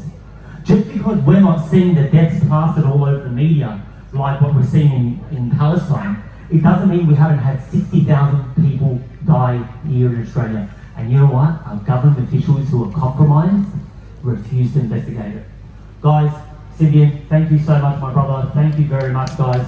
And guys, thank you so much for coming out here today. I appreciate you allowing me to speak. Take care. Called Katyusha, and it's a great song by Anna, a singer from Adelaide. Round of applause for Anna. Here we go for Katyusha.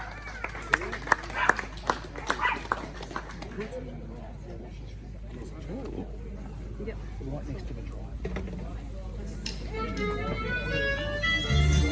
You guys have enough chairs?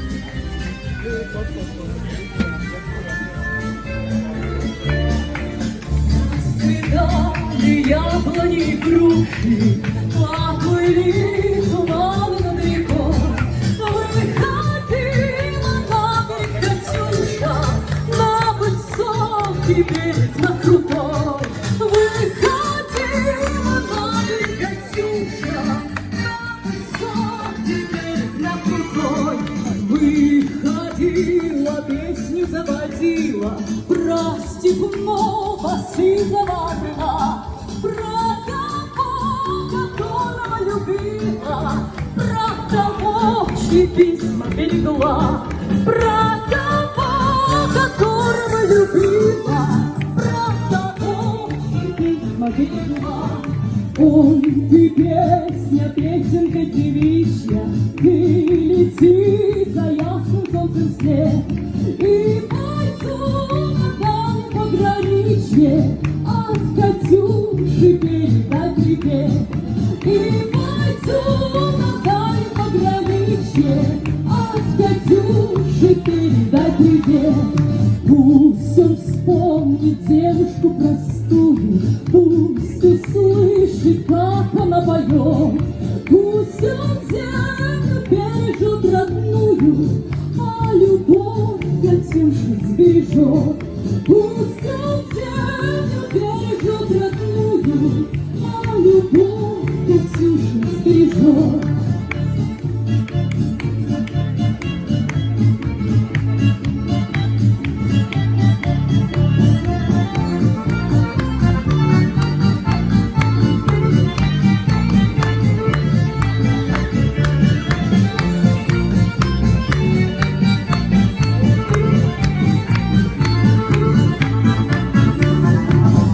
Расцветали яблони и груши, поплыли туманы над рекой.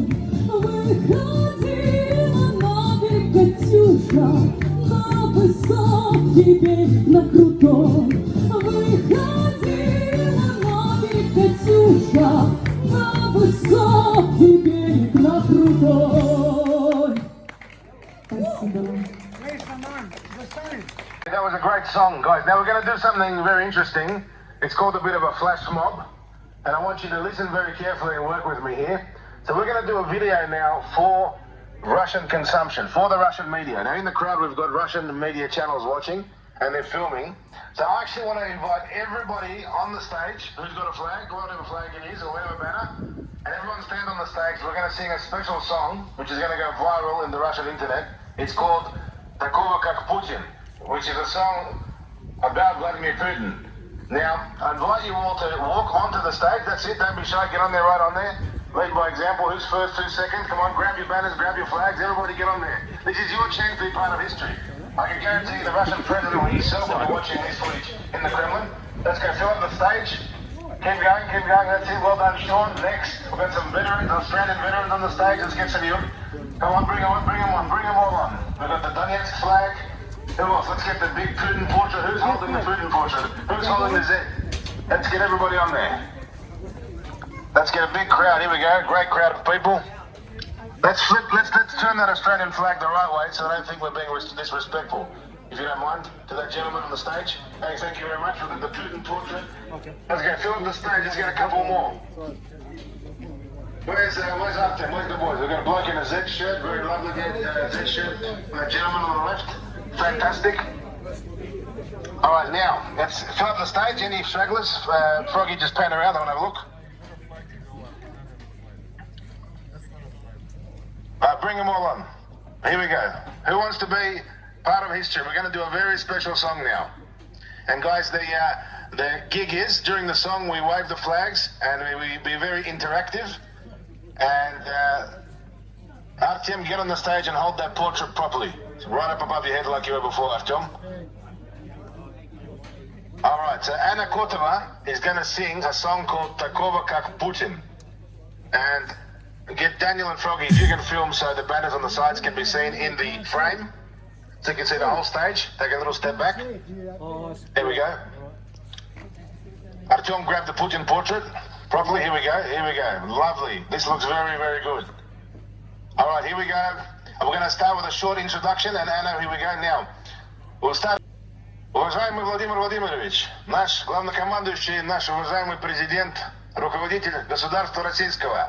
Сегодня в городе Сиднее, в Австралии, российские соотечественники, русофилы австралийского происхождения, поклонники России, сторонники России, союзники России собрались тут, чтобы провести манифестацию русского духа, поддержку кандидатуры президента России на предстоящих выборах президентских 15-17 марта. И посвящаем эту песню нашему президенту, нашей армии, нашей действительности. Путин наш президент, Россия страна-победитель, русский народ, народ-победитель. И всегда мы побеждали и будем побеждать. На этих выборах победим. И все наши противники будут уничтожены, задачи будут выполнены, победа будет за нами. Давайте споем эту песню.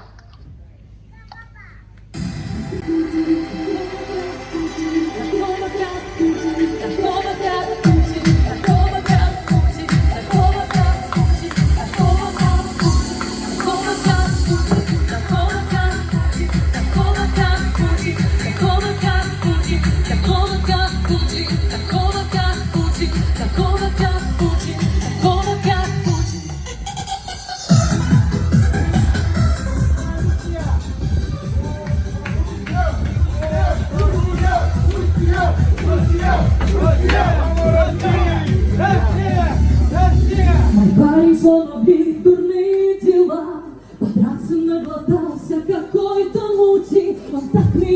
бежал, я его прогнала.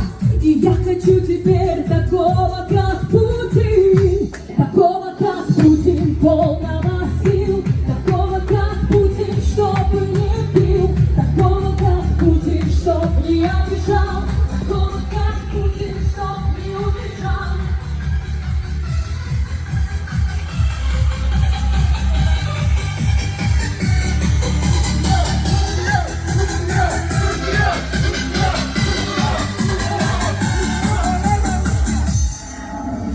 Видела его вчера в новостях. Он говорил о том, что мир на распутье. Каким-то он легко и дома, и в гостях. И я хочу себе такого, как Путин. Такого, как Путин, полного сил. Такого, как Путин, чтобы не пил. Такого, как Путин, чтоб не обижал. Такого, как Путин, чтоб не убежал.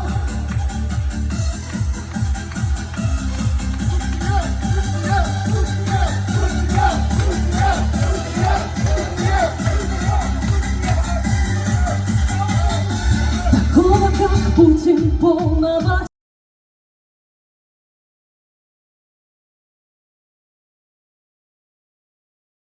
обижал. Такого, как Путин, чтоб не убежал. Такого, как Путин, полного сил.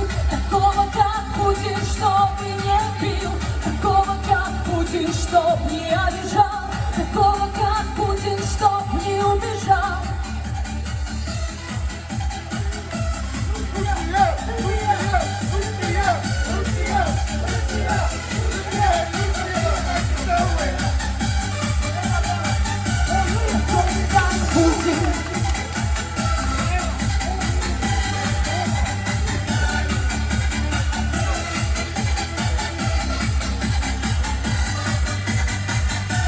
Такого, как Путин.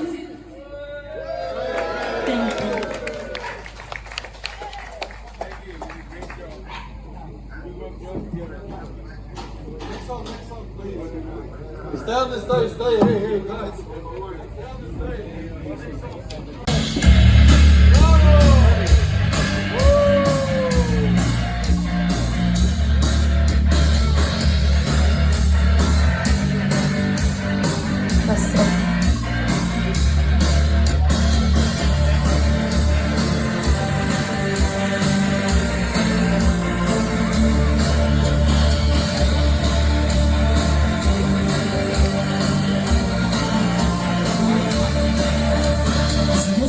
Дорога зорниц, грозы седлают коней, но над землей тихо льется покой монастырей. От помимо седых облаков синь соколиная высь. Здесь, под покровом небес, мы родились.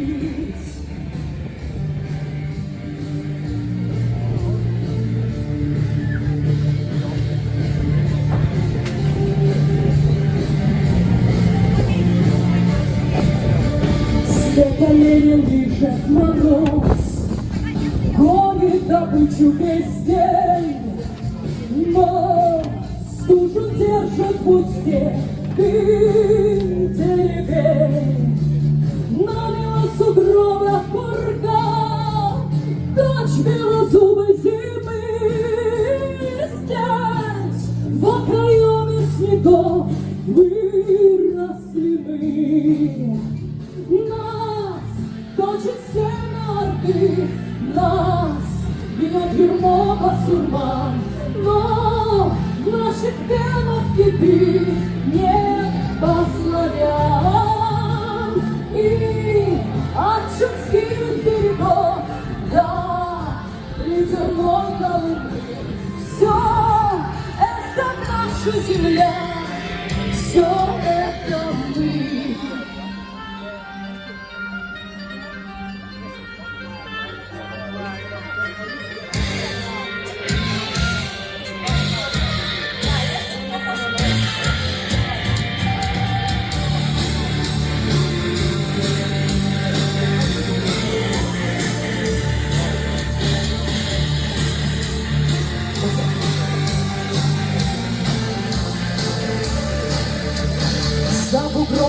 бьют топоры, буйные головы сечь, но и народ сам кольчугой звенит.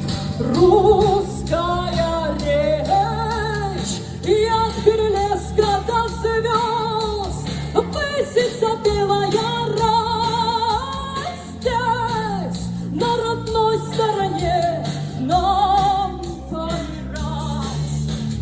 Нас точит семерки, нас бьет юрмова тюрьма, но в наших венах кипит небо славян. И от чудских берегов до ледяной горы все это наша земля, все это мы. Нас точит семерки, нас гнет юрьма басурман, но в наших венах кипит небо славян. И от чудских берегов до ледяной Колымы все это наша земля, все это мы.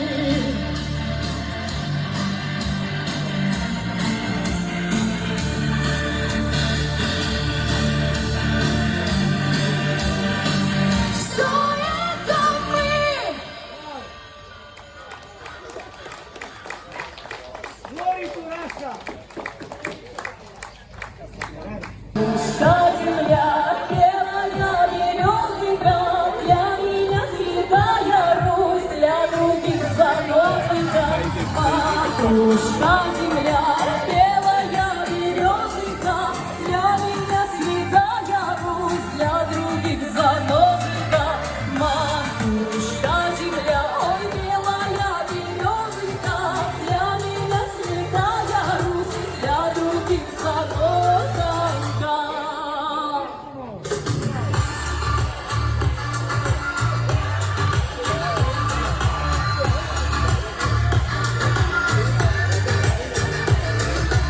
Матушка земля,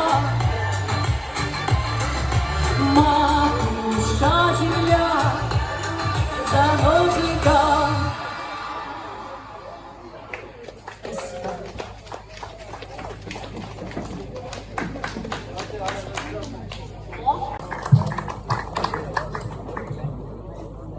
I was coming here and I spoke to a taxi driver. The taxi driver was from India, and we got talking about the history of India, and particularly the British East India Company. That was a long time ago.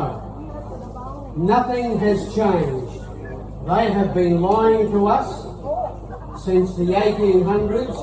They lied to us when the Shah of Iran was deposed. They lied to us with the Vietnam War. They lied to us about the weapons of mass destruction. They lied to us about Ukraine. They are liars. They lie about everything. They are pathological liars. And we need someone like Putin to stand up to these scoundrels and liars. Bravo, Alex. Putin doing exactly that.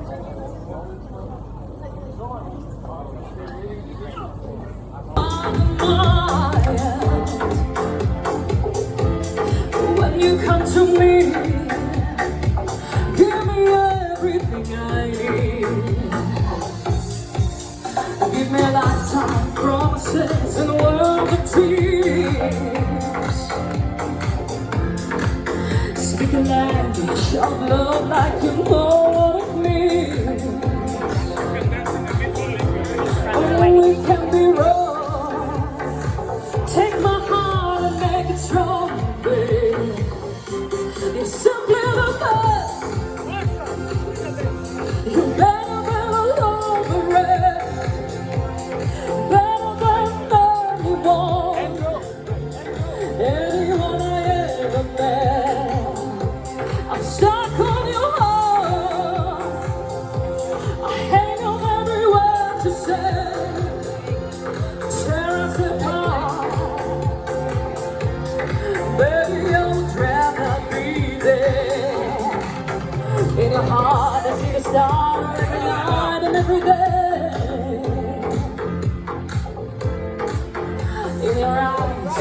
lost, I get washed away.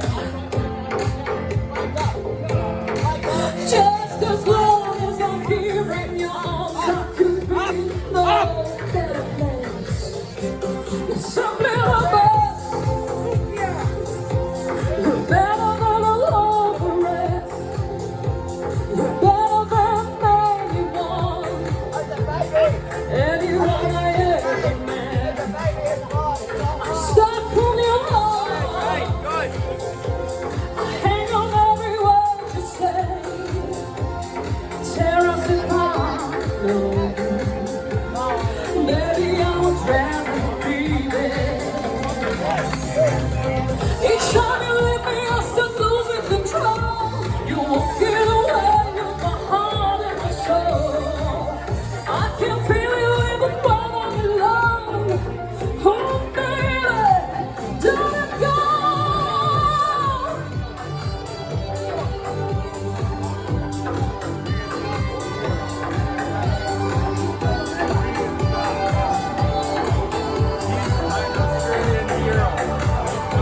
There's something about you better than all the rest. You're better than anyone I ever met. I'm stuck on your heart. I hang on every word you say. Tear us apart. Baby, I would rather be there. You know that.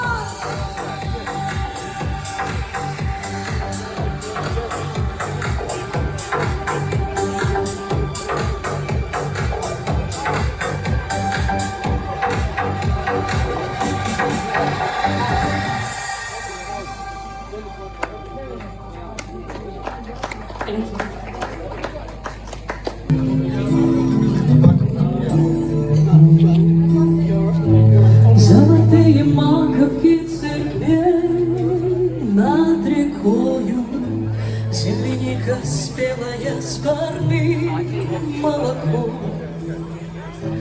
Я бегу по скошенной траве, а надо мною небо голубое высоко. Я еще мальчишка лет 5, и радостно зову, и счастье мое летит. Бабушкины сказки про любовь и отвагу, где добро и правда белый свет берегут. Дедовы медали за Берлин и за Прагу, и весенний праздничный салют. Знаю, что все вместе мы народ, и счастье мое летит, и радость моя поет. Это все мое родное, это где-то в глубине, это самое святое, что осталось во мне.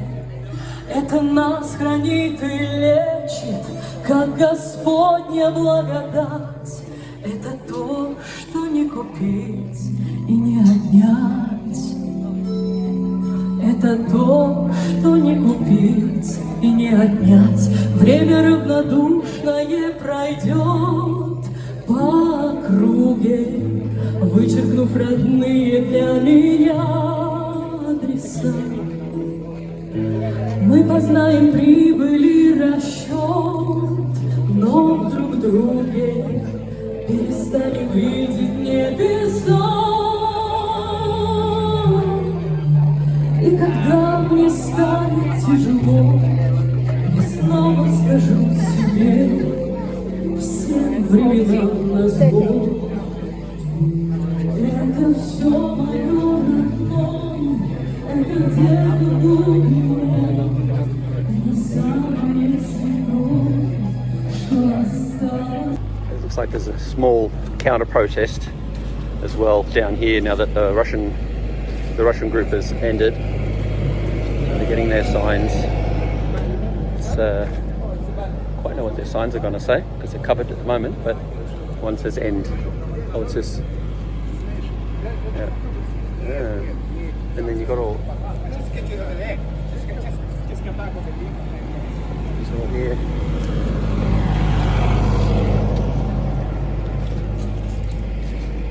Counter protest.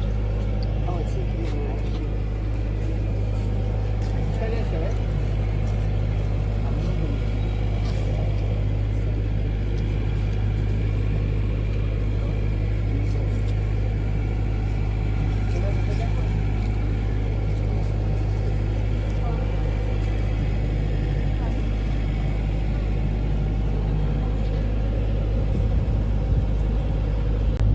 Police are onto it now. The media already did their little thing with them. You've got the SBS crew here. And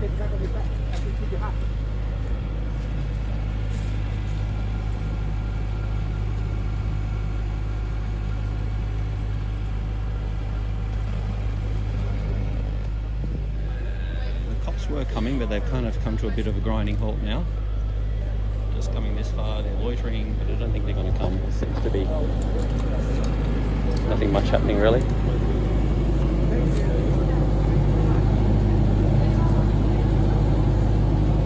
Yeah, this is the media for you. They're moving them now. They're getting them. They're just kind of arranging them because they don't like them near this noisy thing.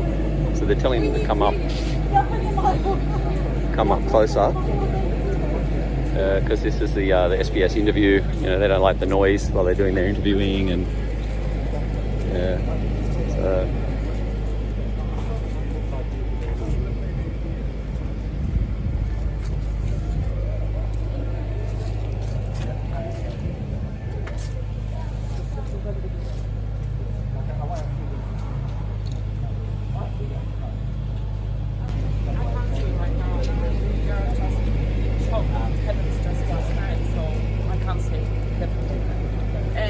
so I want to additionally say that future election in Russia is illegitimate. He has no right to put himself again to be a president, and the only one candidate with anti-war views has been restricted from presidential election.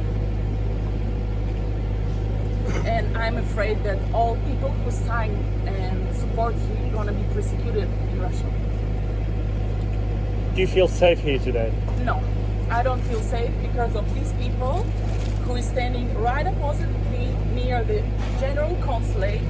They're involved in consulate job. Our diplomats not doing their job here properly. We can't make documents in time, we can't make passports, it's always late, you never can make an appointment. But look at this huge building, 9 levels, 10 levels, how many people are there? What are all they doing? All what they're doing here is spreading propaganda, Russian Putin's propaganda. And all these Z supporters, war in Ukraine supporters, Putin supporters are dangerous. It's motorcycle gang, it's aggressive anti-vaxxer, whatever your opinion about vaccination, it's really aggressive people and very strange, as you can see, very strange faces. No, we don't feel safe here. I'm always watching my back since war started, since I raised my voice against, and I stand up here multiple times and near town hall multiple times, and I've been in all media and I've given multiple interviews. I don't feel safe. If anything happens to me, I'm saying here and now, please check these guys in Russian Consulate. I just missed the beginning. Can I just get your reaction when you first heard about Navalny? Can you stand up for a second? She's looking down. Yeah, she's looking down. Rage. Okay, sorry. All right, hold on a second. Shock and rage. Because what else they can do? Who's gonna stop them? They already took him. He's already in the prison, was in the prison for lifetime sentence. Just leave him in peace. What's the problem? Are you so coward about one person who is in the most secure prison in the far end of the country? Are you serious? Putin has absolutely crazy security system. He's afraid about one person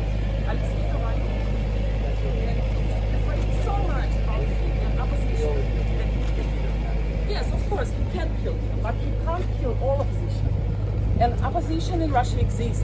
Multiple people against the war, and we are standing 2 years already in multiple rallies, and we're asking media to show us that we are exist, and we're standing here on the city streets to raise our voice for my people who can't stand on the streets.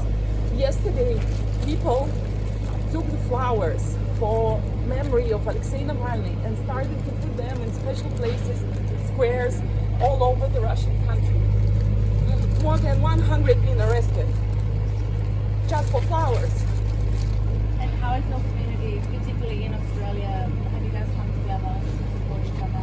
Yes, I've met multiple great, decent persons, engineers, IT specialists, doctors, lawyers, many of them who is against the war, and now we are staying together one for each other. And moving forward, how do you see this going forward in terms of, in a documentary he said that if he was to be killed, he wants his legacy to go on and people not to give up? Yes, absolutely, we will not give up. Yes, we are in shock, we feel pain, but we are not broken, we're not gonna give up, we're gonna fight. I don't know how we're gonna choose another person, or it's gonna be multiple person as in Belarus country it is. We're gonna move on, and we're not gonna give up, definitely not. All right, thank you very much. Thank you. Can I grab your name and spelling of your name? Just so you know, for your safety, you don't have to sit on camera. You can just write it down. Yeah.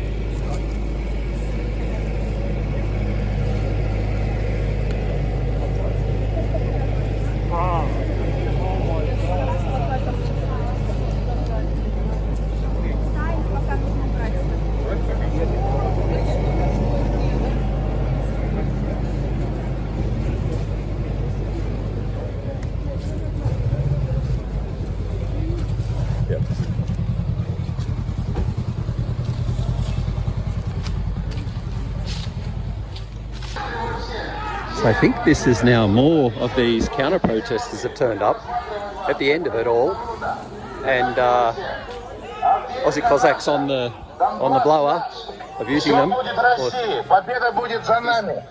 telling him not to do it. And there's all the counter-protesters. Навальный предатель, Навальный экстремист, Навальный сидел и Навальный умер как собака. Вот и весь вопрос. He doesn't want him to keep it going because it's agitating these people. But I don't know how he's going to stop it. Ставь музыку.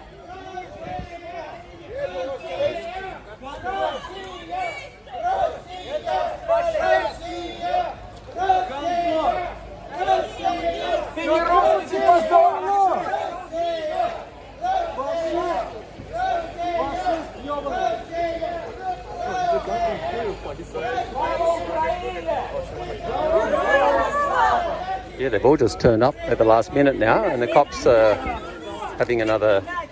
This cop, he's always very. Вы фашисты сраные! Убийцы! Убийцы детей!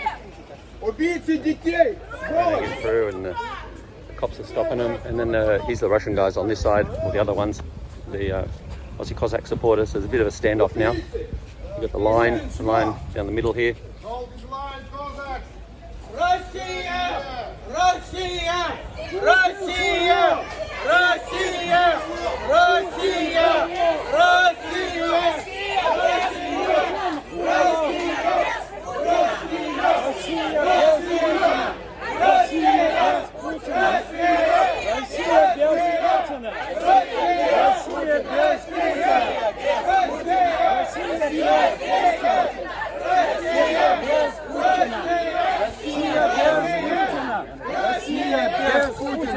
Россия без Путина!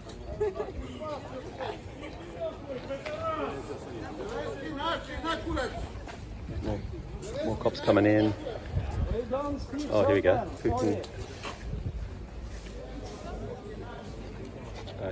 Putin killed Navalny.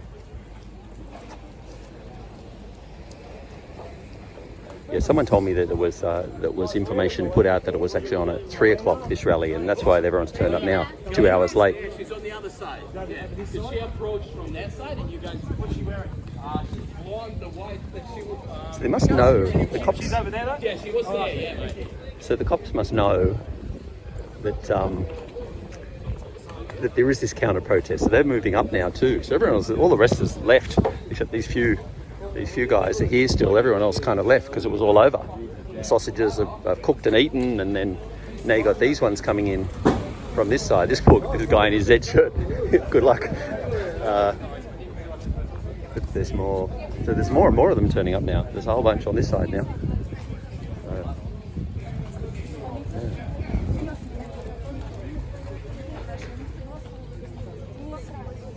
So they're all quite short. So where's the cop? The main cop gone? He's looking for the one that's running it, and she will be. He asked for the name of the lady. Might be the one that was talking before. I'm sure. It's quite a few. There's a lot. There's probably equal a number of these counter protesters that have turned up as the number of original protesters, and the cars are just running through the middle here. There's another these are Ubers. Always Ubers coming through. The Uber driver just slammed through at a pace. Oh, they're arriving in an Uber for the protest. I don't know. They probably live here. There's another guy slamming. He's slowing down a bit in his Maserati or whatever the hell it is. So it's all kind of come to a bit of a standoff. Oh, it's an Aston Martin. It's a local vehicle for this area. So they're coming. They're all moving in a bit closer now with their little sheets. The cops. Oh, he's cranking it. Yeah, he's pulling in over there. I reckon it's his house. He lives here. And these guys are coming in a bit. They're coming in a bit closer now. The police. I reckon they'll call in reinforcement. Oh, there she is. There's the organizer talking to the copper. So she is getting a talking to by the policeman in charge. Yeah, I'd say there'll be more police on the way. I'd say because you got one set of protesters down here. I know the couple they're just coming. I think they're just coming to visit. You got the Russians, or the one lot in the middle, and then you got this one lot over here now. And, I'm not sure who these guys are. They're part of it, I think. Maybe they seem to be. Oops! Don't get run over. And there's just cars that just cruising through. Oh yeah, they're going in now, so they're part of it. The Uber arrivals, late Uber arrivals, and the stage guys just dismantling the stage. The other ones have moved in a bit closer now. And then these guys are just kind of stuck in the middle. They're just disassembling all their stuff too. I don't know how they... Yeah, he's... На переднем крае. Берешь, не возьмешь. Смерть врагам. Вон они, крысы. Вот этого жирного башка не знаю. Чё толстый, блядь? Илья жирный. Он этот жирный, блядь. Собака, блядь. Крыса вонючая. Вот это главная крыса, блядь. Вот этому пидору, блядь, вообще никогда больше паспорт не давайте русский, блядь. Вот этот жирный вождь, блядь. Чё жирный, блядь? Пожрал нормально с утра, блядь? Меня, блядь. Вот они стоят, блядь. Каждый, да у меня нету, ёпта. Тебе там 23, блядь, ты сколько нахуй. Вот ты нахуй за себя отвечай, чёрт вонючий. А чё в Украине-то не едешь? Ну, а ты-то хули тут делаешь, блядь, чмо ебаное? А я тут живу 25 лет, блядь, хуйло ебаное, понятно, блядь? Ебало завали нахуй. Хули в стуле, ёпта, блядь. Потому что я здесь живу, блядь. Потому что я здесь живу, понял, блядь? Да тебя не должно ебать, ёпта, хули ты тут делаешь? Предатель, а ты картавый, закрой рот, блядь, предатель, блядь. Предатель, блядь. Предатель, блядь. Чего ты там, пушку белобрысый, блядь? Да, иди, хуйня, блядь.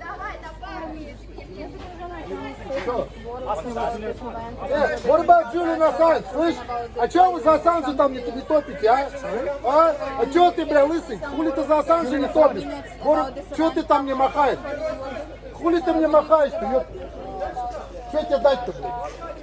В очко тебе засуну, бля, плакатик сейчас. Это наш плакатик, бля. Он к вам не относится. Он к предателям, экстремистам. This is the lady, the organizer lady now, so she's come in to try and get them to calm down.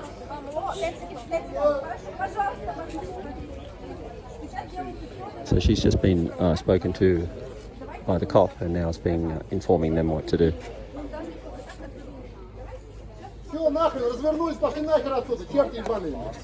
These guys are all kind of moving in a bit closer, so it's all getting a bit closer, and the cops are letting it get slightly. Oh. It's a bit hard when you don't speak the lingo. It's very hard to know what's getting said and what's going on.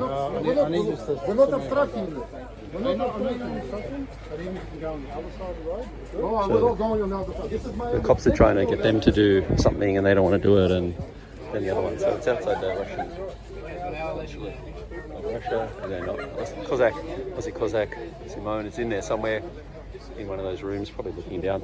What, fourth floor? 1, 2, 3, 4. Oh, okay. He never comes to the window. Oh, he's on the other side. That's why you never see him. Ah. So we go down there. 1, 2, third window on the other side. So the first floor, second floor, Second third floor, floor, fourth. Second window. So this is the ground, then first, second, third. On the other side. Second on the other side. Okay, I'll try.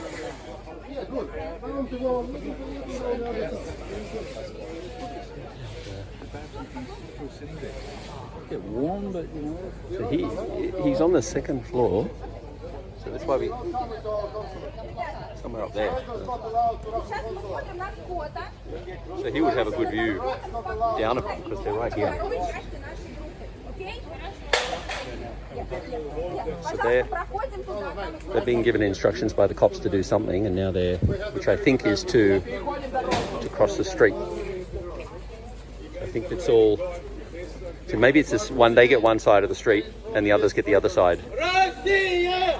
Россия! Россия! Россия! Россия!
Don't put that flag on it. Give me that flag, give me that flag. I don't know what he's saying. Fire! Vai, fica.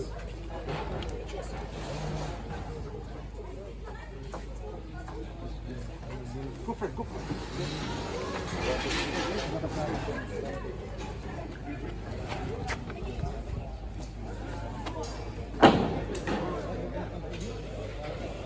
And there's always the combo of the New South Wales police and the federal police at these things because it involves the embassy. You've got two lots running it. But there's quite a big, there's quite the number in the counter protesters, yeah.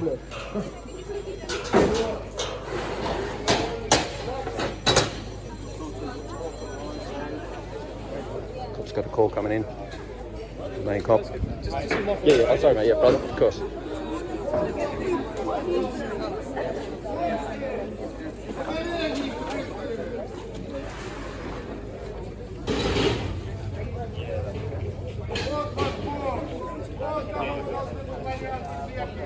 Sorry, sir, can I just get you to hop onto the footpath, please, and off the road? Thank you. Sure.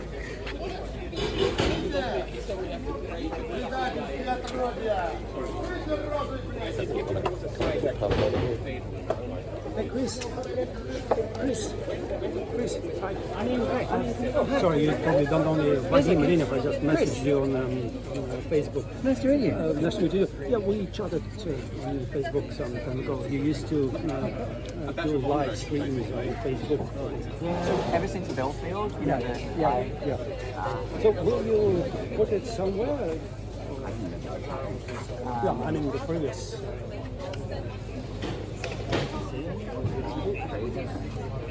What I did enjoy doing, I am going to upload some still photos. Excuse me.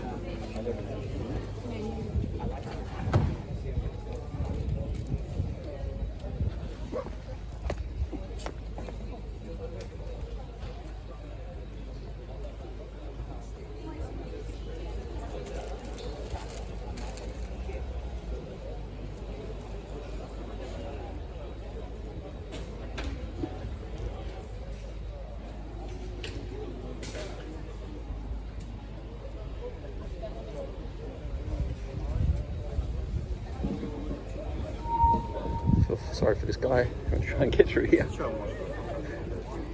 Up and over. Oh no, it's part of it. The flowers.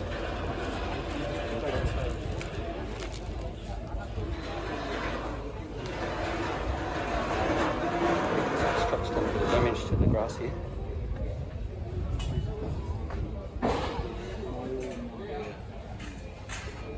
Oh, the cops are getting a little more involved now with these guys. He's reading them the. Come on.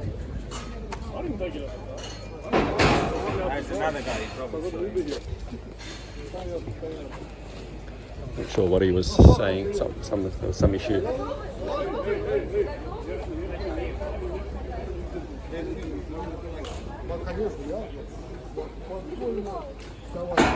Давайте. Рассказывай. Что, вы спрашиваете? Да.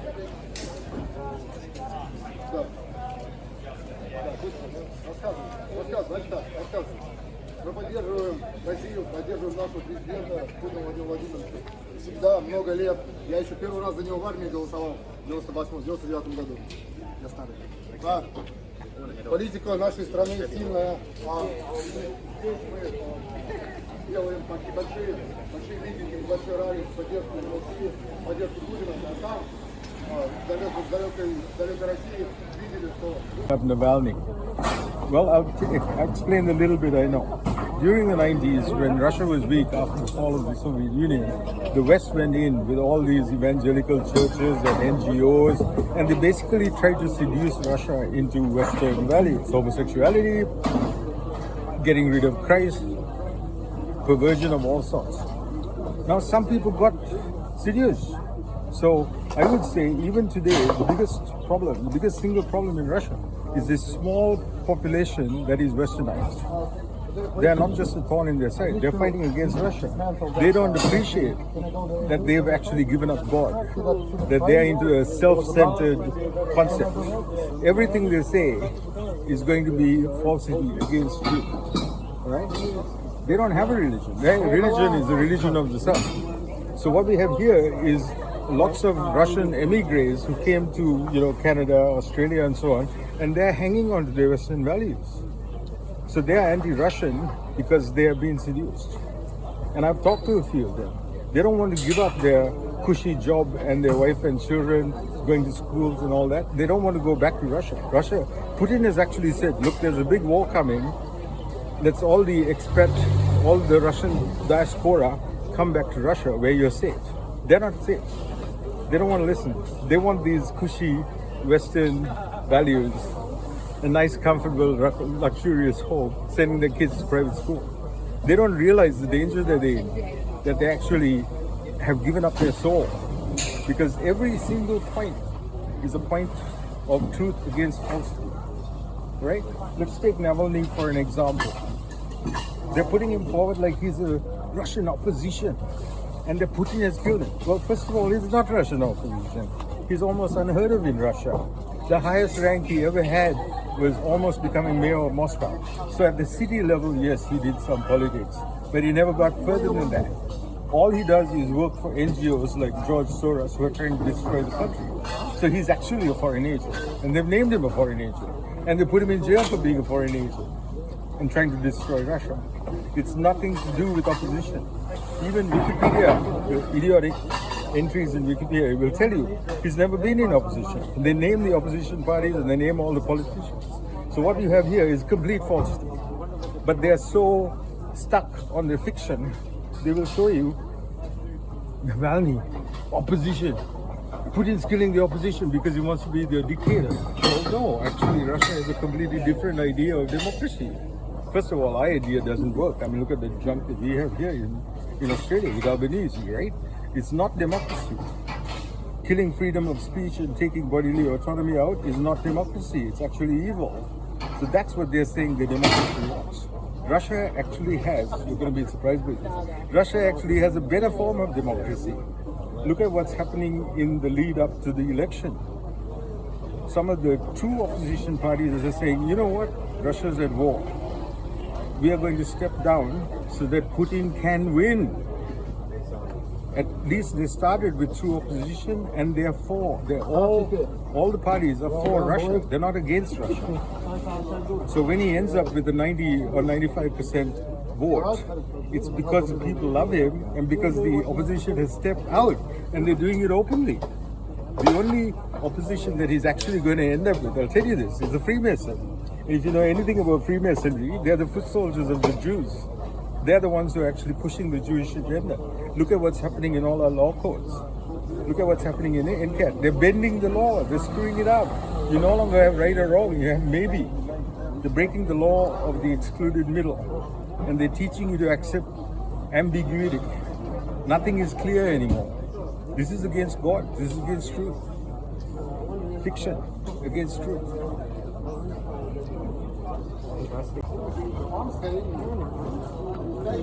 He looks very purposeful, doesn't he? I need a milk crate. I actually haven't stepped in my car.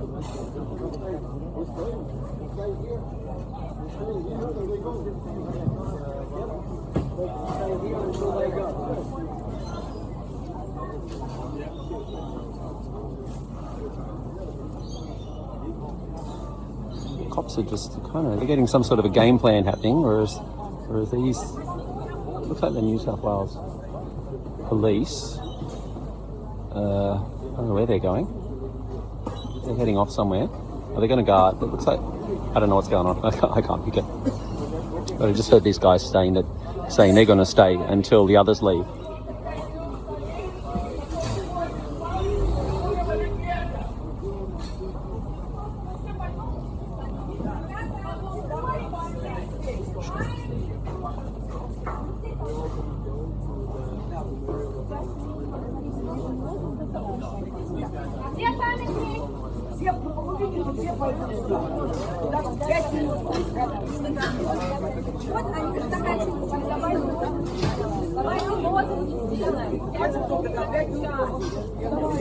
Alright, it's hard to know what's going on with it all. Oh.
Putin, убийца! Путин убийца! Путин убийца! Путин убийца! Путин убийца! Путин убийца! Путин убийца! Путин убийца! Путин убийца! Путин убийца! Путин убийца! Путин убийца! Путин убийца! Путин убийца! Путин убийца! Путин убийца! Путин убийца! Путин убийца! Россия без Путина! Россия без Путина! Россия без Путина! Россия без Путина! Россия без Путина! Россия без Путина! Россия без Путина! Россия без Путина! Россия без Путина! Россия без Путина! Россия без Путина! Россия без Путина! Россия без Путина! Россия без Путина! Россия без Путина! Россия без Путина! Россия без Путина! Россия без Путина! Россия без Путина! Нет войне! Нет войне! Нет войне! Нет войне! Нет войне! Нет войне! Нет войне! Нет войне! Нет войне! Нет войне! Нет войне!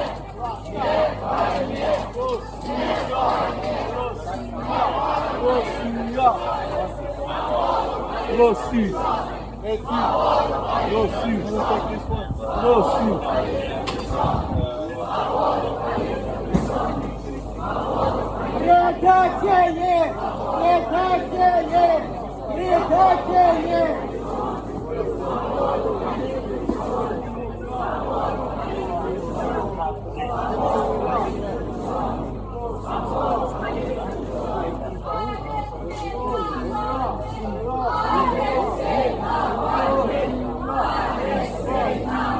Предатели!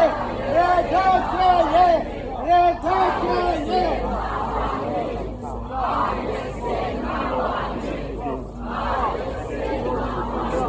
Надо платить! Это пока платить!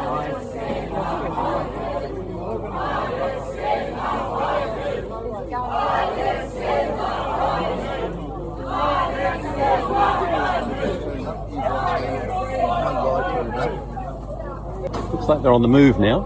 I think they're... So this opposition, or the counter-protesters, are kind of either they're leaving or they're marching or they're moving anyway. So they're heading somewhere. Not sure.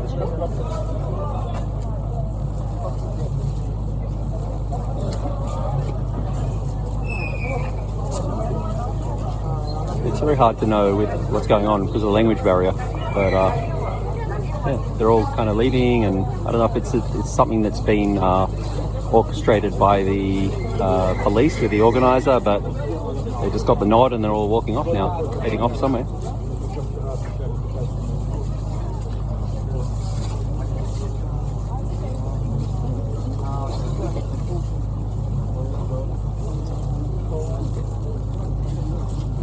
Over the road, the other guys are still there.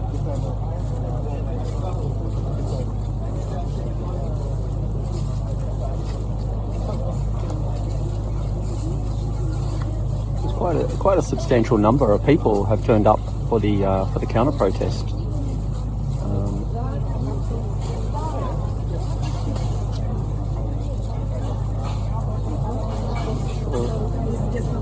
Not sure where they're heading, but they're just heading off.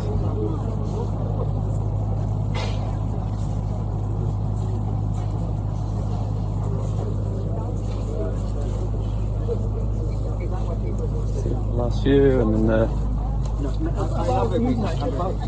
the other guys seem to be, and then these guys just in the high vis just packing up this whole, while the whole thing's going on, they're just packing up their equipment. So the police are pretty pleased. They've marched off down the street now, so I haven't followed them. I haven't done anything, so I think I'm assuming they're just going. And Yeah, I think there's more cops turned up because it seems like there's more than there was. Can I cross the street? Yes, sir. Which means I just walk further around here and then cross.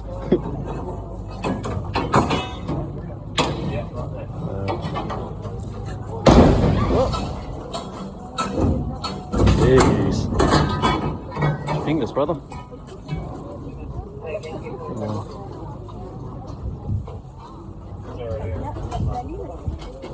A little look, see what's going on around the back here.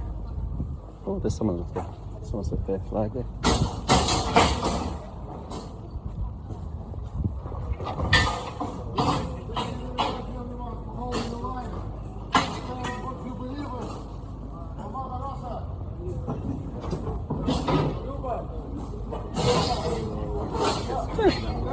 So a handful of these guys left now, and then I'm assuming that's it.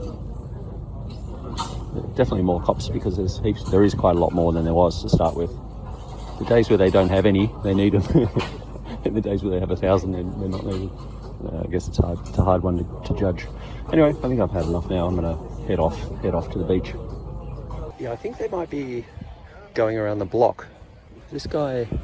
So you're just bringing your car to unload the stuff, yeah? Oh, okay. All right. So if you realise, if you see the other protesters approaching us, not gonna provoke them. No. All right. So if there's any issues, you're just gonna turn around, okay? Yeah, it's all right. I'll just let him beat me. So this, the cop was saying that he's Australian Federal Police. So I mean, his authority, I don't know. Walking the streets of Sydney is probably limited, but the other fellow, yeah. No worries, brother. I'm going to look and see. I think they're walking around the block anyway. I'm going to just check. Yeah, I'd say what's happening is they are walking around the block and they're on their way back. These two feds are, like I said, you know, their authority on the streets of Sydney. I'm sure it's pretty limited, but so that guy, the organiser fellow, I should know his name by now, but I don't know his name. But he's just getting his car. He said, but they think he's out. They're escorting him. This is how I feel at the Palestinian rallies with my police escort. So they're letting him off that way. But they'll stay here now, I reckon. Big shot. Fuck, he just about. I'm just going to drive back. I was more worried about him running into them. But I think now, if I keep going around, oh, that's why this must be that's why you have all those the kidnap signs and everything else over here. So because this must be, it's a Woollahra, the Woollahra Jewish Hospital. So it's opposite.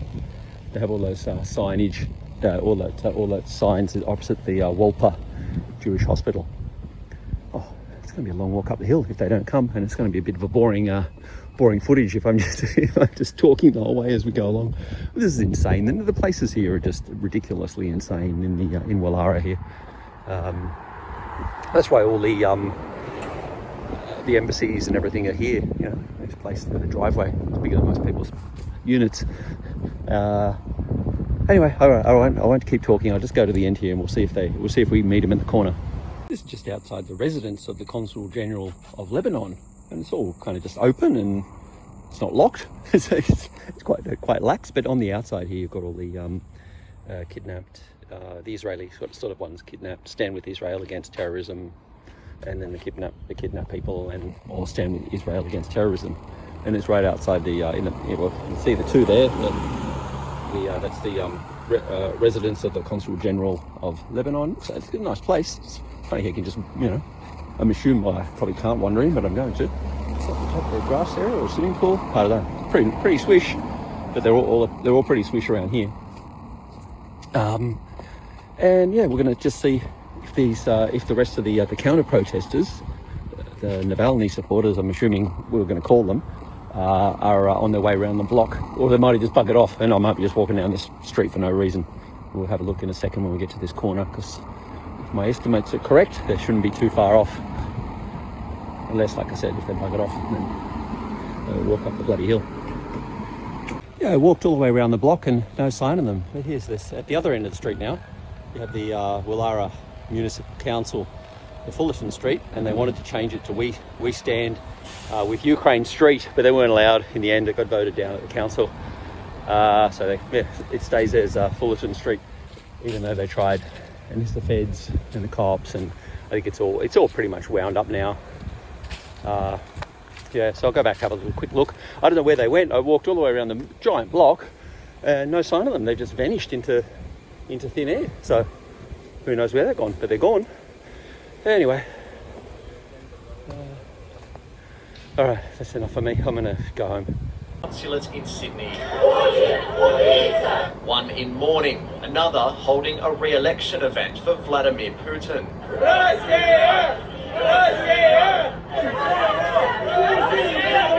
Navalny's supporters say responsibility lies with the Russian president. He's afraid so much about him and opposition that he killed him. Yes, of course, he can kill him, but he can't kill all opposition. Another crowd gathered in Melbourne, determined not to let Navalny's death be in vain. I really hope that this will be a very motivating event for Russians. The federal government not ruling out further sanctions against Russia. We hold Vladimir Putin and the Russian regime responsible for this death in prison. He died in a fight against a dictator, a murderous dictator, and his passing shouldn't go without recognition and without mourning. Supporters in Belgrade feared his death was only a matter of time. Still, they were overcome with emotion. It feels like the last hope dead, but you still want to believe that one day Putin will be judged. Russia's embassy in London was a scene of angry protest, while the feeling was more somber outside the consulate in New York. Since a lot of people cannot protest in Russia, it's my duty to do it here. In Argentina, there was more anger and despair. It's hard to believe he's gone because he was so optimistic about his life, despite the fact he's been through nightmare. He was always optimistic.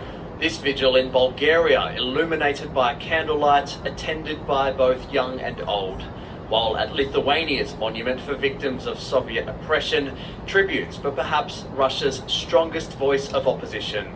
Но я в такие моменты всегда думаю о том, что бы сказал Алексей. И он никогда не терял никакие надежды. Taisok Husey, SBS World News. That story was produced in collaboration with SBS Russian. On a lighter note, Taylor Swift's concert